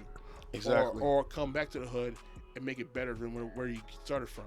Not only that, people have a right to grow, to experience things, to have different mindsets and stuff like that. Exactly. Styles P at 22 ain't thinking the way Styles P at 46 is thinking. Exactly. No. You've lived life, you've had different experiences, your mindset is different. You know, things that you was doing at a certain age that you're not proud of, you're trying to steer, you know, the youth away from that. And he owns it. Yeah. Yeah, that's why I said point blank. Listen. Wallow, Gilly. Yeah. They all own it. Guys, they own it. They're trying to empower the youth to do better. Yep. Yeah. Now it's just a matter of like who's really listening and who's really listening to understand and do better, or who's pretend they're listening and is going one in one ear and out the other. Prime example. What happened to that kid who got arrested? Paul Shiesty? That was bad luck, bro. Prime example right there. Bad luck. Prime example, like, dude. He had Gilly and Wallow in his ear telling him, "Yo, slow the fuck down, young one." And what happened? Well, now he has a federal charge. Ooh. His life is over. Ain't gonna be no anytime I hear federal and charge in the same sentence, game over. It's just game over. It's a rizap from the giddy up. It's a rap from the giddy up. And it's like all these artists coming out, all these artists are making a name for themselves, and it's like, why are you still in the street? Stop. You can niggas. still make good music, but you don't gotta be there no more. From Forbes list to federal charges, man. That's what it is, man. That's the story of today's rappers. Now these labels are gonna be caking over on top of you, and you still gotta owe when you get out. Yeah, that's how it goes. So now you stuck. Yeah, that contract don't get avoided because you did some time. Nah, we'll figure it out and then be like, yo, you know, I need more product. What's up? You gotta work. It's time to collect. it makes no sense to me at all. But shout out to Styles P because it is. He knows what it is. He does, and and the thing about what I like is like he's saying, he even like the things he's been saying recently. Not recently, just been saying. It's like, yo, listen, if you're a youth and you don't want to be with the that type of nonsense, come to my juice bar. I'm gonna hook it up for you. I'm gonna make you work at the juice bar. I'm gonna help pay for you to go to college, to secondary education. You can get you to be a plumber, electrician, You know? a policeman, a fireman, an A EMS. good trade, something positive. Something positive because You he know? knows going on that route is no fun. Yeah, cuffs or death, man. That's all that's waiting for you. It don't matter how good you think you're at the game. It don't matter if you think you got this thing down to a science. At some point, there will be a point where you get found out by the feds, or you get found out and you're 6 feet deep. Yeah. There's no beating the streets. The streets are what they are. There's no exceptions. It is what it is. Streets of the jungle, B. Many have played this game and lost their lives Facts. behind it. And there were casualties that got caught in the crossfire of loved ones too. Yeah. Like that like when I think of casualties, I think about like that whole Rich Porter situation with his brother, and then what happened. Oh my God, dark, man. That stuff is dark. Oh, I'm paid in full. Yes, that stuff Yeah, is but dark, Alpo, bro. oh man, That stuff is dark, man. And then he's about Alpo too. Hassan's dumbass, man. Like, yo, that dude. The fact that Alpo's still alive blows my mind. to this day. Blows my mind. Listen, man. The dude ratted out a whole lot of people who are serving life in prison. He ratted out people in D.C. to get his time reduced. Yep, did Virginia. And still killed this man. Yep. And to this day, people remember he hasn't really said the reason why he did it.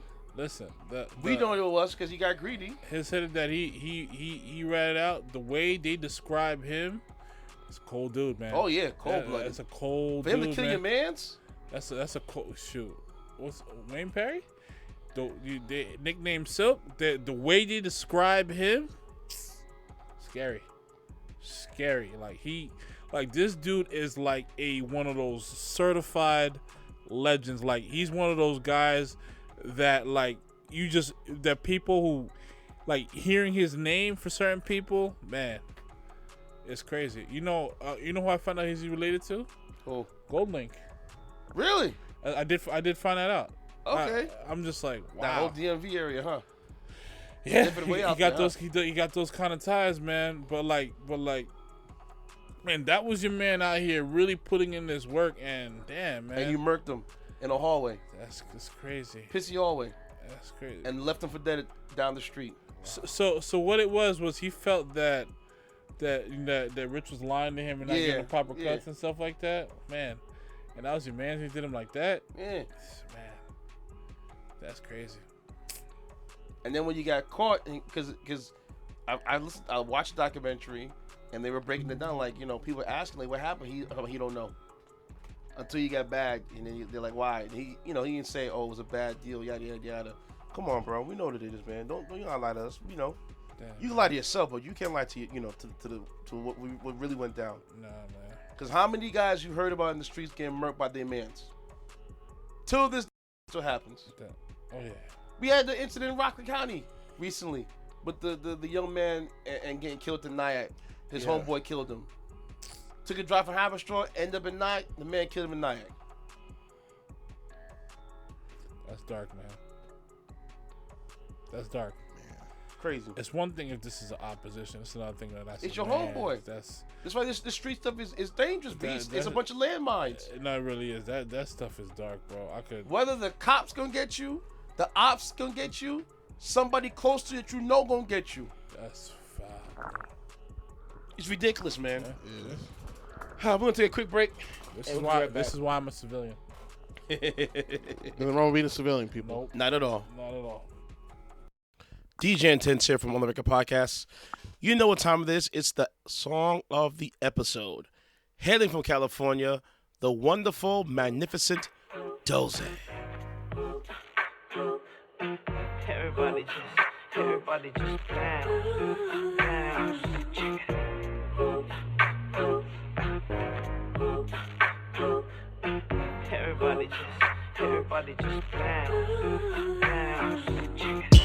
I feel like I never had fun. Brown drink, gotta grab one. You turn down in this tripping, and you really got me reaching for the handgun. Good girl and a bad one. I can't choose cause I'm handsome. I let them choose and they both chose me. Yeah, I'm ballin' 2 points and a 1. Mom said she want a grandson, but I ain't ready for no kid now. Bills laid on the Samsung. Getting older so I'm really on my now. Think about a lot of things now. Think I want the finer things now. I don't spend a lot of change now, but my watch month, better watch that month. Cause I love that, I can't control that, I can't afford that. I got these all on my dome. Joe brought the weed and he wrote it. All these haters hit me on my phone and really got them thinking I don't know this shit. Shawty said she know me, I don't know that. Gucci like the bag around his shoulder. Like I be like everybody just like I be like everybody just I can only wonder how it made Kobe feel. 20 years in the making and we know the drill. Coming to an end, last supper, sip the holy grail. I guess eventually we gotta hang 'em up and time will only tell. Tryna fit in where I shouldn't be. Tryna be the one that said I couldn't be. I'm just following the vision only I can see. Cause even if I got the lane open, I'ma shoot the 3. I'm on my own. Shout Khan, young boss on my throne. I met Earl, he's a clone. Every time he on the phone, it's like he always on that clip inside the chrome. No chill, but he slowly will. Cause he is me, but he's only real. I'm in to keep it to myself. Can't nobody tell me nothing. I could turn it into something every time we at the function. Let's just keep it real. Cause I love that, I can't control that, I can't afford that. I got these all on my dome. Joe brought the weed and he wrote it. All these haters hit me on my phone and really got them thinking I don't know this shit. Shawty said she know me, I don't know that. Gucci like the bag around his shoulder. Like I be like everybody just like I be like everybody just I can like I be like everybody just bounce, get gone. Like I be like everybody just bounce, get gone.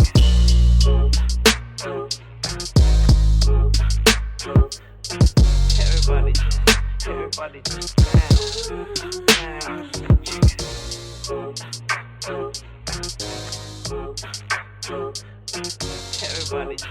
Everybody just bounce. Well, that was interesting. Back at it again for the third and final segment of the show. Third, final segment, the grand finale.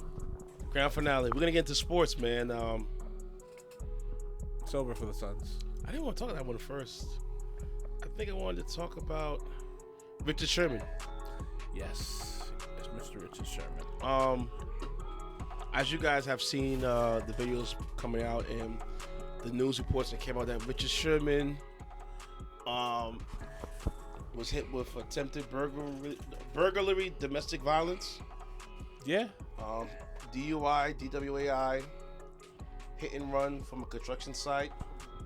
Really bad. What about trespassing? I don't think it was trespassing. Because I think he did get hit with that, but I just want to make sure because it was a long rap sheet for Richard Sherman, and it's not a critique of Richard Sherman, the person or the man or the player. It's just of a cautionary tale that we're all humans. Yes. You know what I'm saying? And we all go through things. Yep. You know what I mean? And seems like Sherman had his breaking point. Oh yeah. So it is not a good look at all. no, it's not, and I hope that it pans out better for him, because it could have ended real badly for him. Oh yeah. Yeah.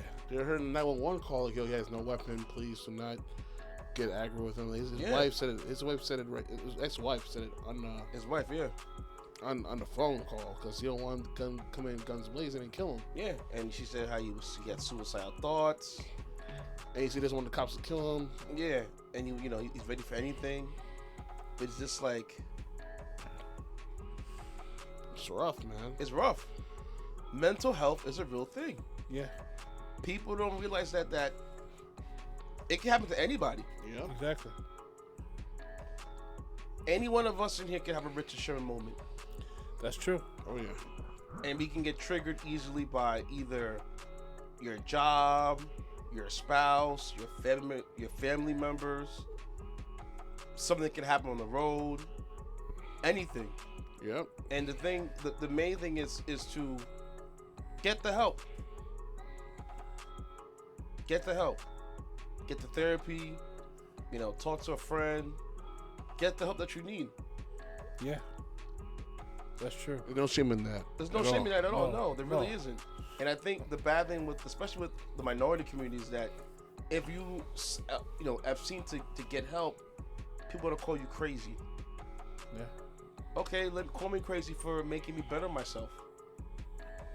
Yeah, no, it's still as open as far as dialogue, as far as advocating for mental health and people speak on. There's still a stigma. It still seems taboo for certain cultures, and it's predominantly the black community. Yeah. To a degree, like super old school heads talking about you figure it out. You don't need that. You're not depressed. You're not that and stuff like that. You don't know what I am. Yeah. You're just speaking of a mentality that you was brought up with and stuff like that. That doesn't mean you don't have issues yourself. To be honest with you, True. I think it's brave and it's self-aware for someone to be like, I'm not right and I need to figure me out. Like because my thing is like, if you go through multiple years and days and various relationships going through this, and you don't address it, and you're clearly aware that there's something wrong, but because it's taboo, but because of how you think people will make you feel, it could be, I hate to say it, sometimes it could be too late. Yeah. And stuff like that. And again, I would I'm at a point where I would never cause it's a very sensitive matter. I don't judge people who've committed suicide and stuff like that. I think it's wrong and stuff like that. Some people try to make it seem like it's okay or try to shame, but thing is, I don't know what he or she was going through and stuff like that. And I think it's not my place or anyone's place to judge for someone that takes their life and stuff like that. There's a lot of things and factors in play to that.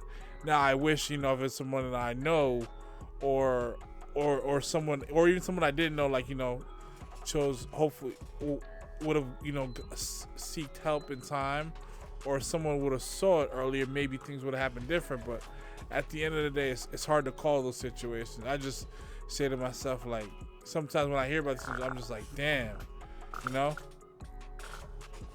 I'm gonna say it again, there's no shame of getting mental health. No. In fact, I'll say it myself. Listen, I've been through it enough. I've seen psychiatrists, I've seen therapists. Yep. Yeah. And that's probably some of the best moves I made in my life. Yeah. nothing wrong with it. Honestly, we had to get over the fact that we're human. We're not stoic. We're not strong. We could break just like everybody else, and we gotta realize that and take the right steps in order to correct the situation, because you don't want it to be bottled up and next you just snap, and then what happens next? Yeah, we all have a lot of things can go to the left or what happens next. We all have our triggers and stuff like that. We all have things that we're trying to deal with, and there's nothing wrong with going to seek help and finding someone to talk to that you feel comfortable about just being yourself. Yes. There's even hotlines for that too. There's there's psychiatrists and therapists on demand on a phone call away. Mm-hmm. You know, I've gone to therapy before. Sure. And As well. I didn't do the therapy because I had a problem. I did the therapy because I wanted to just better myself, find about myself. You know what I'm saying? Learn about myself. And it felt really good to go just to talk. You know what I'm saying? Oh, for sure. Thing about therapy is like it's a neutral setting. Exactly. There's no biasness. No. Everything is objective, and it makes you see perspectives that you've never considered. Exactly. And stuff like that. Whether it's a situation that you probably had a situation with maybe your mom, your dad, a cousin, a brother, or a girl, or vice versa, and stuff like that. And you just trying to see what led to that point, and you just trying to understand it from both sides. And you know, whatever the situation may be, there is always something that you take away from that session. And he is so lucky to be alive. Man. And I'll break it down all three ways. Mm-hmm. First of all, he was driving drunk. And whatever, you know, because of the things that are going between him and his wife and their family, and him not being around his kids, and him, you know, self-medicating himself with alcohol, whatever, and that's never good. No. And to drive around drunk, and they said the man wrecked his car really bad. The contractor, the site manager, the one who called the cops on Sherman, because he wrecked his car to the point when the tires came off. That's wow. You know what I'm saying? One of the tires of his car came off into that issue. All right? So he should be thankful that he didn't crash his car and seriously hurt himself. Or hurt someone else. Yes. Hit another car, hit some people. It could have went really, really bad for him. Yep. 2, when he was trying to get in his father-in-law house, you know, they said the father-in-law had a gun. I believe it. But look how much restraint that took not for him to shoot him. Because that's another thing he had working on his side, because you're on my property. You're on my property, but at the same time, it's just like, I know this ain't you. Yeah. And you know, and this is tough love, but at the same time, you gotta understand, in the state you're in, if you were to get through this door and this went violent, oh my God, the headline would not be pretty. Oh my God, it been R.I.P. Richard Sherman. The headline would not be pretty, man. And we don't need that. No, there's already too much. There's too much going on, and to see another bright young successful black man go out like that is not a good look, man. You know what I'm saying? No. Granted, the father did him with the bear mace. Mm-hmm. You know, to kind of tone him down. That's like, but even still, that didn't really, you know what I'm saying? No. But bear mace, it hurts. No, don't get me wrong. I'm not saying. You know what I'm saying? I've never been maced before. It sucks. No, I've never been maced. I'm not. You don't want to be maced. I know. I definitely don't. I'm not saying I'm not saying it's pleasant, but it beats getting a bullet. Oh yes. Say that. Man. Oh yes. And the third and final way he's lucky to be that he was lucky to be alive is the cops didn't do anything to kill him. No. Because they were trying to restrain him. Yeah. He's an athlete. He's fighting back. Mm-hmm. He's not going down with a fight. Yeah. Granted, when the cops did take him down, and they joked about it, like he said that was a good hit, but like still, it could have went far to the left. Yeah. Yes, because some of these cops would have had no patience for this. Yeah. And stuff like that, and take it to a different level, like we've already seen before. Yes, plenty of times. And that's when you see somebody having a mental issue and he gets shot. Yes. And we don't have to get to that point. No, we don't want it to be that point. And so I commend everybody taking in part to have the ultimate restraint dealing with somebody who's having that kind of episode. Oh, and I hope that he gets the counseling that he seeks, that he needs, that he deserves, and hopefully we have a brighter light on this issue, because it could have been so many ways it could have went bad. Oh my God. So many ways it could have went bad. Too many ways it could have went bad. So many ways. And the fact that he should be He is here for a purpose. Yep. Whenever divine like that happens to you, you gotta just put your hand up and you praise to the highest power that's whoever you pray to, and thank the heavens and fate that you're still alive to talk about it today. I agree. You know, a father brings a child into the world. Eventually, the child will be left out to fend for themselves. Facts. But when the child comes back, I'm on daddy mode. What's up? I don't give a damn if I'm 90 and you 60. What's up? I'm daddy mode right now. You know Of course. Because that you're me. Yeah, and that's not the way you want to go out. No. And leave your child. No. That's not the way. Yeah, you want to make sure your child's prepared for the world. You want to make sure they're a decent human being. They're going to live fulfilling life and stuff like that. But at the end of the day, you don't want to put yourself in a situation where it compromises your influence on them by being locked up, by being killed senselessly. It doesn't add up. We already have too much of that, and look how it's translated. You got kids wanting for respect, shooting or assaulting anybody regardless of age and whatnot and stuff like that. It's men are needed in their kids' lives. Men just are needed, period. Whether it's just whether it's like your kids, whether it's your wife, whether it's your brother, whether it's your cousins and stuff like that. The presence on your dynamics, whether it's your football teammates, your friends, your family. Yeah, it's important. It's irreplaceable. It's important. It's important, and Yep. I'm happy that it panned out for the best. Cause, I'm just thinking if you'd have made it through those doors of that house, and him getting into the father's face, what would have happened? Oh, Would have been a different conversation. Oh my It God! would have been a very different conversation. This man. And the fact that he knows the family, he knows the code to get in the house, and he couldn't get in. Oh, I'm so happy. That tells you everything about the situation. It was just like, you ain't right, and you should not be trying to get in this house. Yeah, Stuff like that. With all due respect. all due respect. So I'm Sherman. You're gonna be an advocate. Yeah. Whether you may like it or not, you're gonna be an advocate, and I hope you get the help you need, because we don't need tragedy, bro. You're too brilliant, too bright of a mind, Yeah. for that to end. If it ends badly like that, and man, I agree 100%, man. Like you're a young dude. You're bright. You're well spoken. You're well liked, and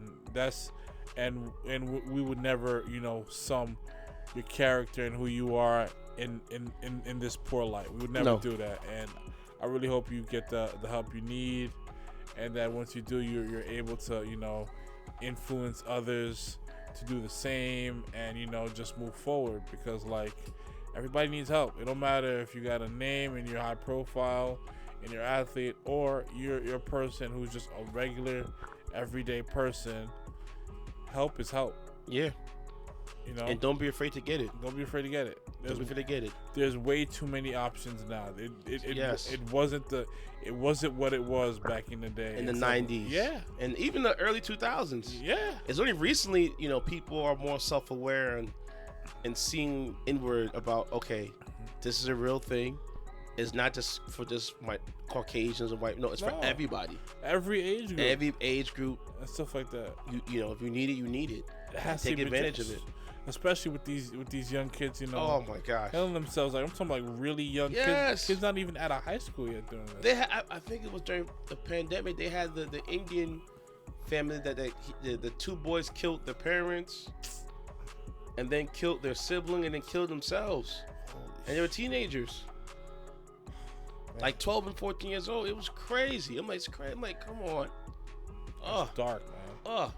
That is dark. Well, the second topic for the sports tomorrow night. It's a curtain call, man. Game 6. It's a curtain call, man. Phoenix Suns, Milwaukee Bucks. I got the Bucks In winning Milwaukee. that. In Milwaukee. It's a It's curtain a call, wrap. man. Dude, It's over. Chris Paul ain't never gonna win the title, man. Tell us how you really feel. Dude, man. I feel like I should play the song, man. I'm slipping on phone. I can't get up right now. That's what it is right now. You gonna be lightheaded. You gonna be lightheaded with that one. I'm slipping. I'm falling. I can't get up. I'm slipping. I'm falling. I can't get up. Really? That's what it is right now. Chris Paul's getting up, man. It's done. It's done. I lost all faith in that dude, man. Oh, come on. He said it wasn't his fault. It's not that. Game 4 wasn't his fault. I don't believe Game 4 on him. But here's Game the 4 is when Game 4 was his fault. He played terrible in Game 4. Yeah. He played horrible in Game 4. Oh, yeah. When you're among the best players on the team, it's either gonna be all your fault or you're gonna get all the credit. Yes. So my thing is at this point, you know, and I forgot who said it, but those who don't believe in momentum when it comes to series like this don't understand sports. Okay, the pendulum has completely swung this way for the Bucks. They've beaten them 3 straight times. So yes, you're right. So they did. So for me, the reset button was Game 5. Yes. That was the reset button. When it was two. But even when you watch the Game 5, the Suns at one point were up 16, right? Big lead. Big lead in the first quarter, where they had the Bucks dead to rights. And then when the second quarter came down, the Bucks just walked them down. That's how it gotta be. They walked them down, and next thing before you know it, it was tied. Yep. Right? I'm like, cool. I did not see the Bucks dropping 43 points About in that. the second quarter. About that, yeah.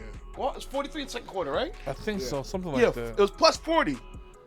I did not see the Bucks dropping plus 40, and the Bucks never looked back. The game got brought to single digits where the Suns were, in the fourth quarter, took a lead and it went back and forth. But I'm like, bruh, how?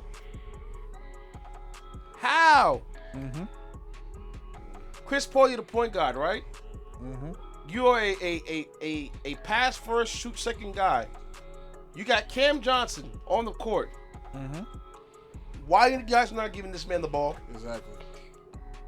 Cam Johnson on so far this series has been 50, 40, 90. If you guys know what that means, he's above 50% on the field, 40% from 3, 90% from the free throw line.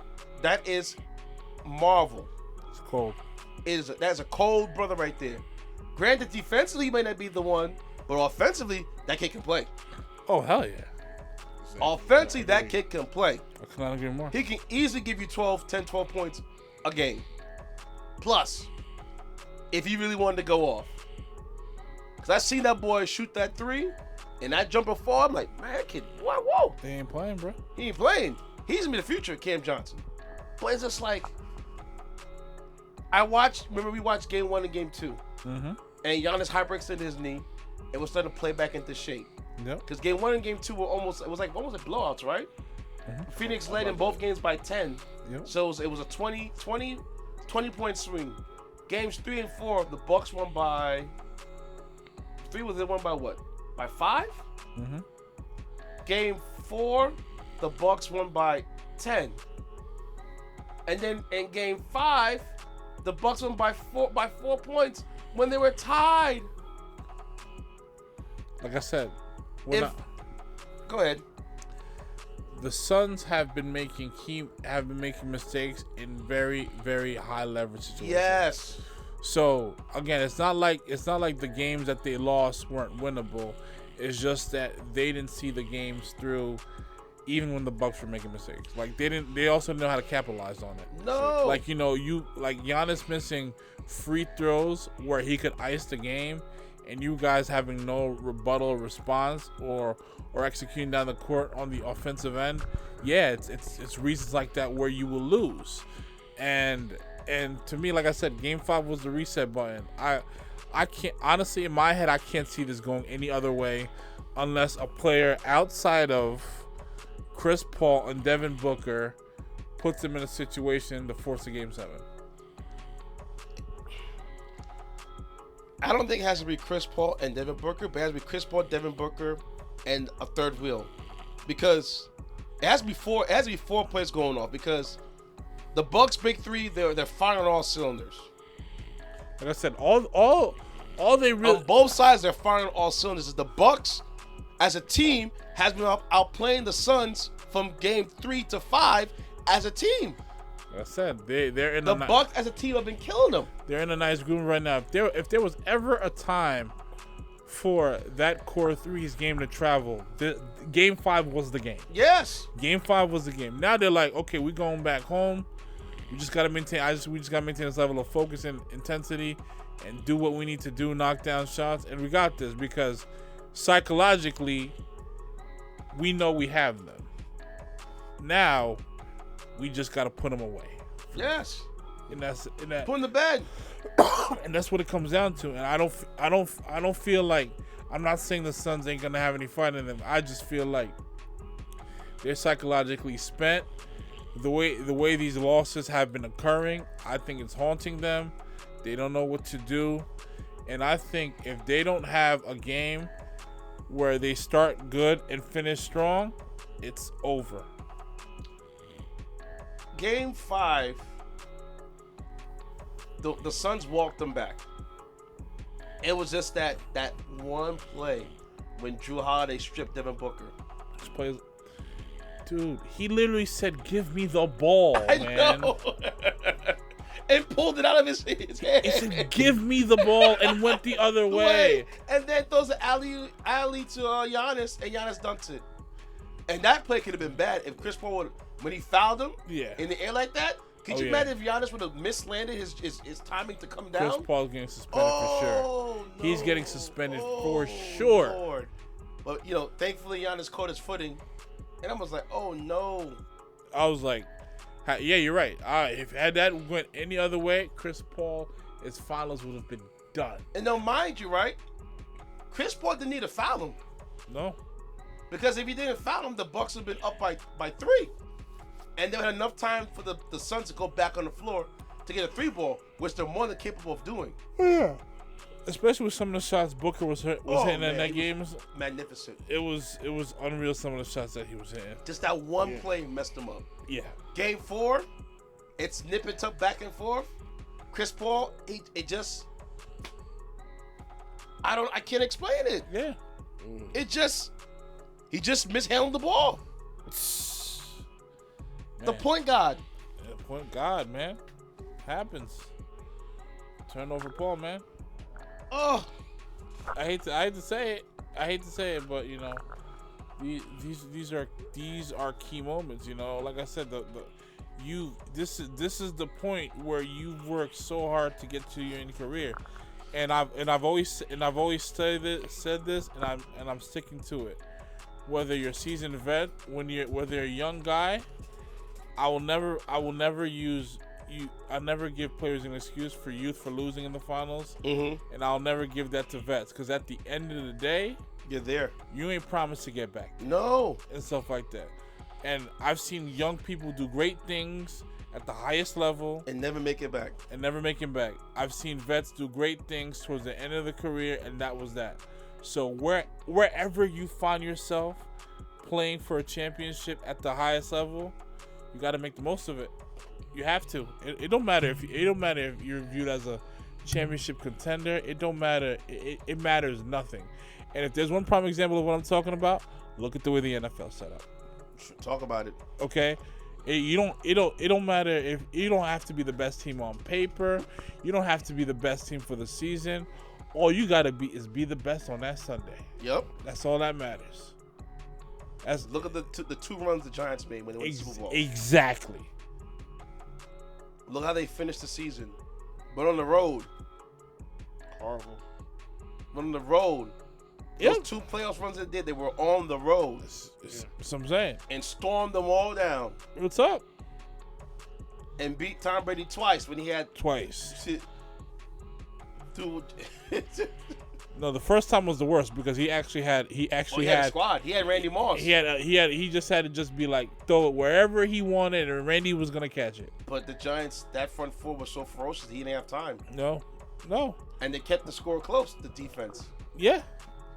Listen, the Patriots that year were averaging 30 plus per game. They were breaking all-time records. 14. They were breaking all-time records that year. That right there you could say would have been Tom Brady's greatest achievement that he missed out on. Think about it. An undefeated season. You would have tied with the Miami Dolphins. And the Dolphins every year still pop champagne for the undefeated season.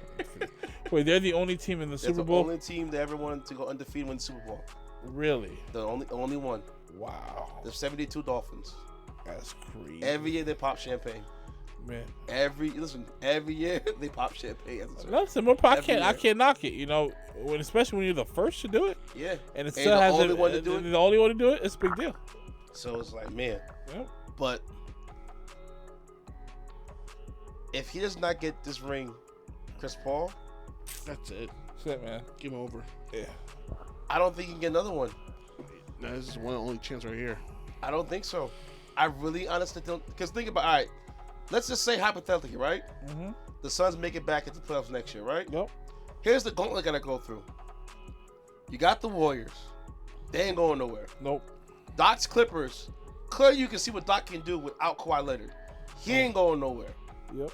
The Lakers will be back healthy next year. The Utah Jazz with Mitchell and that squad will be back next year healthy. Mm-hmm. The Denver Nuggets with a healthy Jamal Murray. Those are 5 teams they gotta go through. Mavs ain't going nowhere. No. A lot of teams that you know, bruh. I agree. The Grizzlies gonna be there too. Mm-hmm. Your Spurs will be around too. Yep. So it's like, if he cannot get it now, not gonna happen. Now, granted, I think the Bucks push the Suns to the brink. But even the Bucks lose Game 6, the Bucks can still win Game 7 because they show that they can do it on the road. They're that ignorant. You know what I'm saying? But Chris Paul has to win this Game 6 tomorrow. If the Phoenix Suns do not win Game 6, he will never get another shot at the ring unless he joins with LeBron or KD or somebody of that nature. He will never get another shot of being the guy on the team again if he does not win Game 6. I repeat, Chris Paul, you will never get another shot at this again because the deck stacked against you. It's too high. And Father Time is creeping up on you. It's too high. Oh. It's too high. Man. I don't think about it.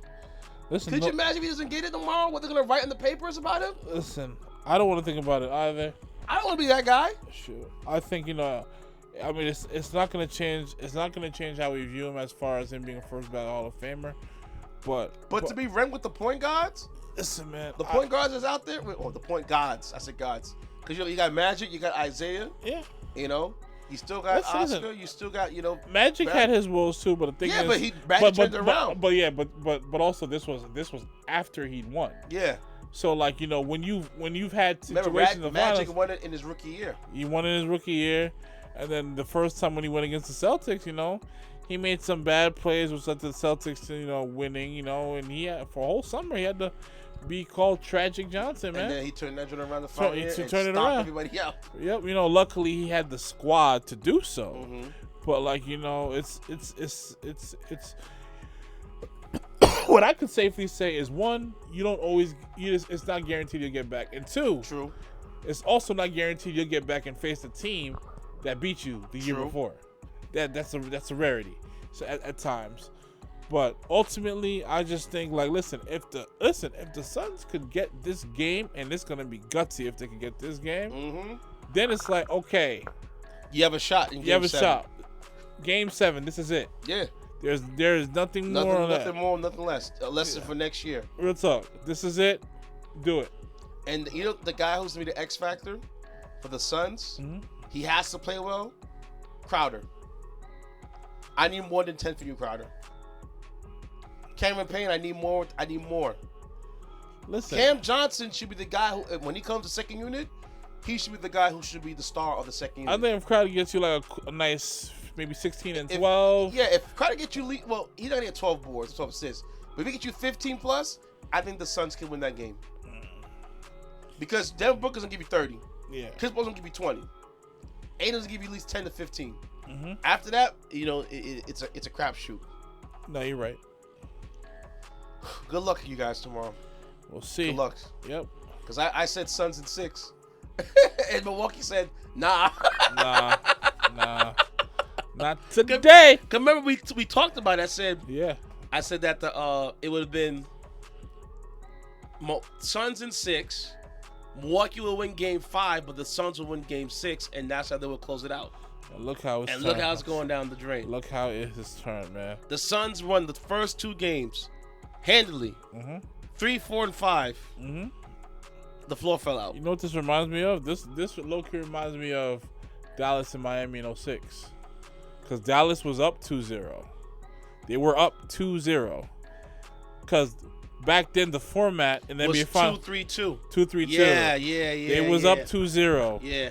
And then Miami turned it around and made it 3-2. And then they won Game 6. And it was lights out. Because once they figured them out, there was no recovering. I think I hated that format back then. That 2-3-2 format. It was terrible.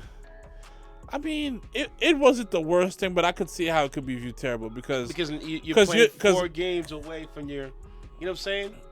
Yeah. And granted, at the time, the reason they probably did it because they didn't have enough money for travel. That too. You know what I'm saying? But my thing is like, if I'm the home team, it seems like you're giving. Again, and ultimately, this doesn't factor in wins or losses because at the end of the day, it is basketball. But it seems like you're giving an extra game to the second seeded team, like, you know, when the 2-3-2 format. Yeah, because the way they have it now is it's 2-2-1-1-1-1. Yeah, that's okay. That's cool. That one's better. Yeah, versus like, oh, I got to play 3 away games. That's true. That's and true. Stuff like that. So don't get me wrong. That's not to say that format hasn't made, like, you know, teams inferior where, like, you know, made the quote unquote favorites or whatever get those away games. It's just like when you really think about them, it's like, yeah, we got it for the team who has the home court, you have to get that away game. True. It's almost like you don't have the home court. You don't have a choice. Because think about it. If you split, right? Yeah. Now you got to face that squad 3 times in their building. Facts. And you have to get one of those games. And you have to get one of those games. Because if you find yourself in a situation where it's 3-1 or something like that. Or 3-2. And then game 6 and 7 is where it's all right. Yeah. We got in our house, we got to show out on our floor. Real talk. That's hard. Yeah. That's hard. Yes. That's hard. Yeah. Man. Shocking that it's funny you said about the. So wait, you said that year that the Dallas and Miami was up 2-0, right? No, Miami was down 0-2 against the Dallas Mavs in that series. And Dallas had a better record than Miami that year. Yeah, Dallas did have a better record than Miami that year. That just goes to show you more that Dirk run was more magical than it was originally thought. Because honestly, their biggest problem is they could not stop doing Wade. Once they got figured out, they could not stop D-Wade. D-Wade averaged damn near. You mean the first time Dallas? Yes, I'm talking about the first time. The second time. No, I'm talking about the first time. Yeah, no. D-Wade was a monster, and that's when they got Shaq. Yes. That's when Shaq got them that championship. Mm-hmm. Where D-Wade went off. He averaged damn near like 35 points in that series. Yeah. D-Wade went off. And I was just like, curtain calls. They couldn't deal with him. They just. And then the second time around, that's when they went to the 2-3, the 2-2-1-1-1, or was that? Because I know they changed it recently to 2-3-2. No. I think it was still 2-3-2 back then. Yeah, it was only until recently now they changed it to 2-2. I think by 2013 or 2014. Yeah. That's when it became the 2-2-1-1-1-1. Yeah. So like, yeah, that run by Dirk is special and it's to be respected. That's why I have him second all time on my power forwards, is because listen, I know he may not be as skilled as the others or versatile as the others, but that championship to me has to give him that second slot. I don't care what anybody says. It has to. When you look at Dirk's career, you look at that run. Granted, he's had better teams than that run. That's what makes it all the difference, because you blew the 2-0 lead you had against Miami, right? The following season, your team wins damn near 70 games. You get league MVP, then you get bounced out by Golden State, and then you spend these next few years trying to make a championship run and just not looking good for So wait, you think his run? You think he was a better player than Kevin Garnett? Better player than Kevin Garnett? Yes, I do. Is Kevin Garnett more talented? Is Kevin Garnett more versatile? Sure. Even better than Karl Malone? Yeah. Because of the ring? The ring makes a difference, bro. I think I put Dirk third or fourth. I Top look- five. Better than Barkley? I look at that run. Yeah, I have to. What about Kevin McHale? Kevin McHale. He's better than Kevin McHale.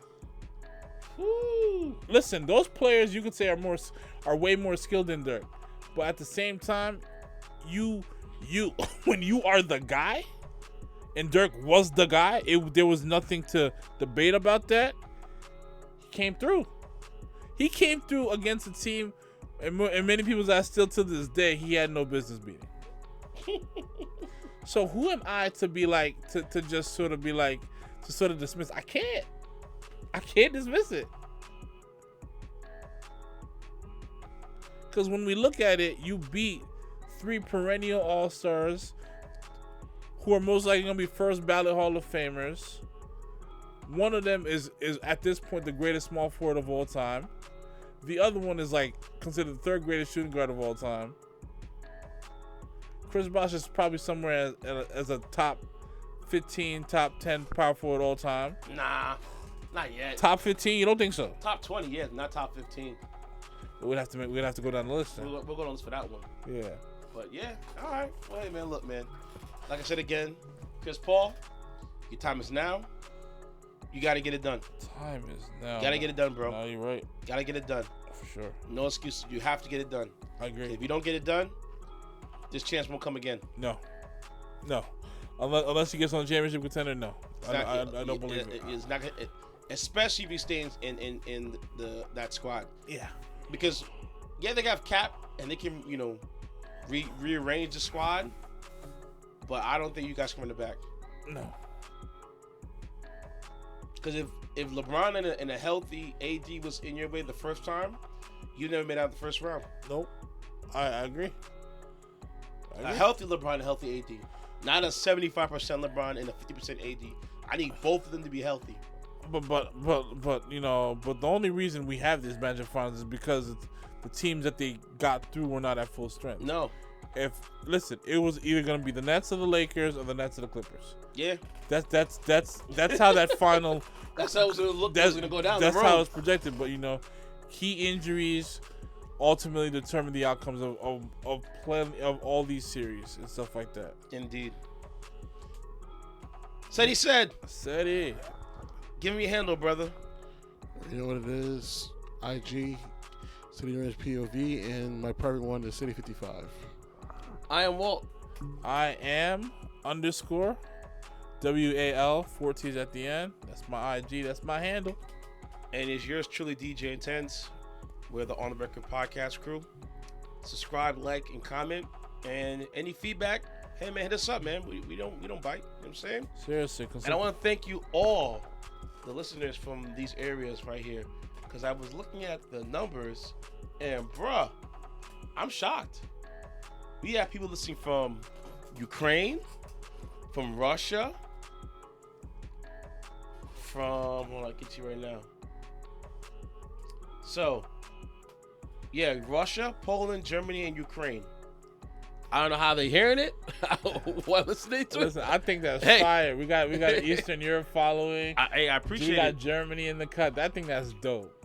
More power to you. We appreciate it. The ones out here locally, so we appreciate all of it. Facts. All of it.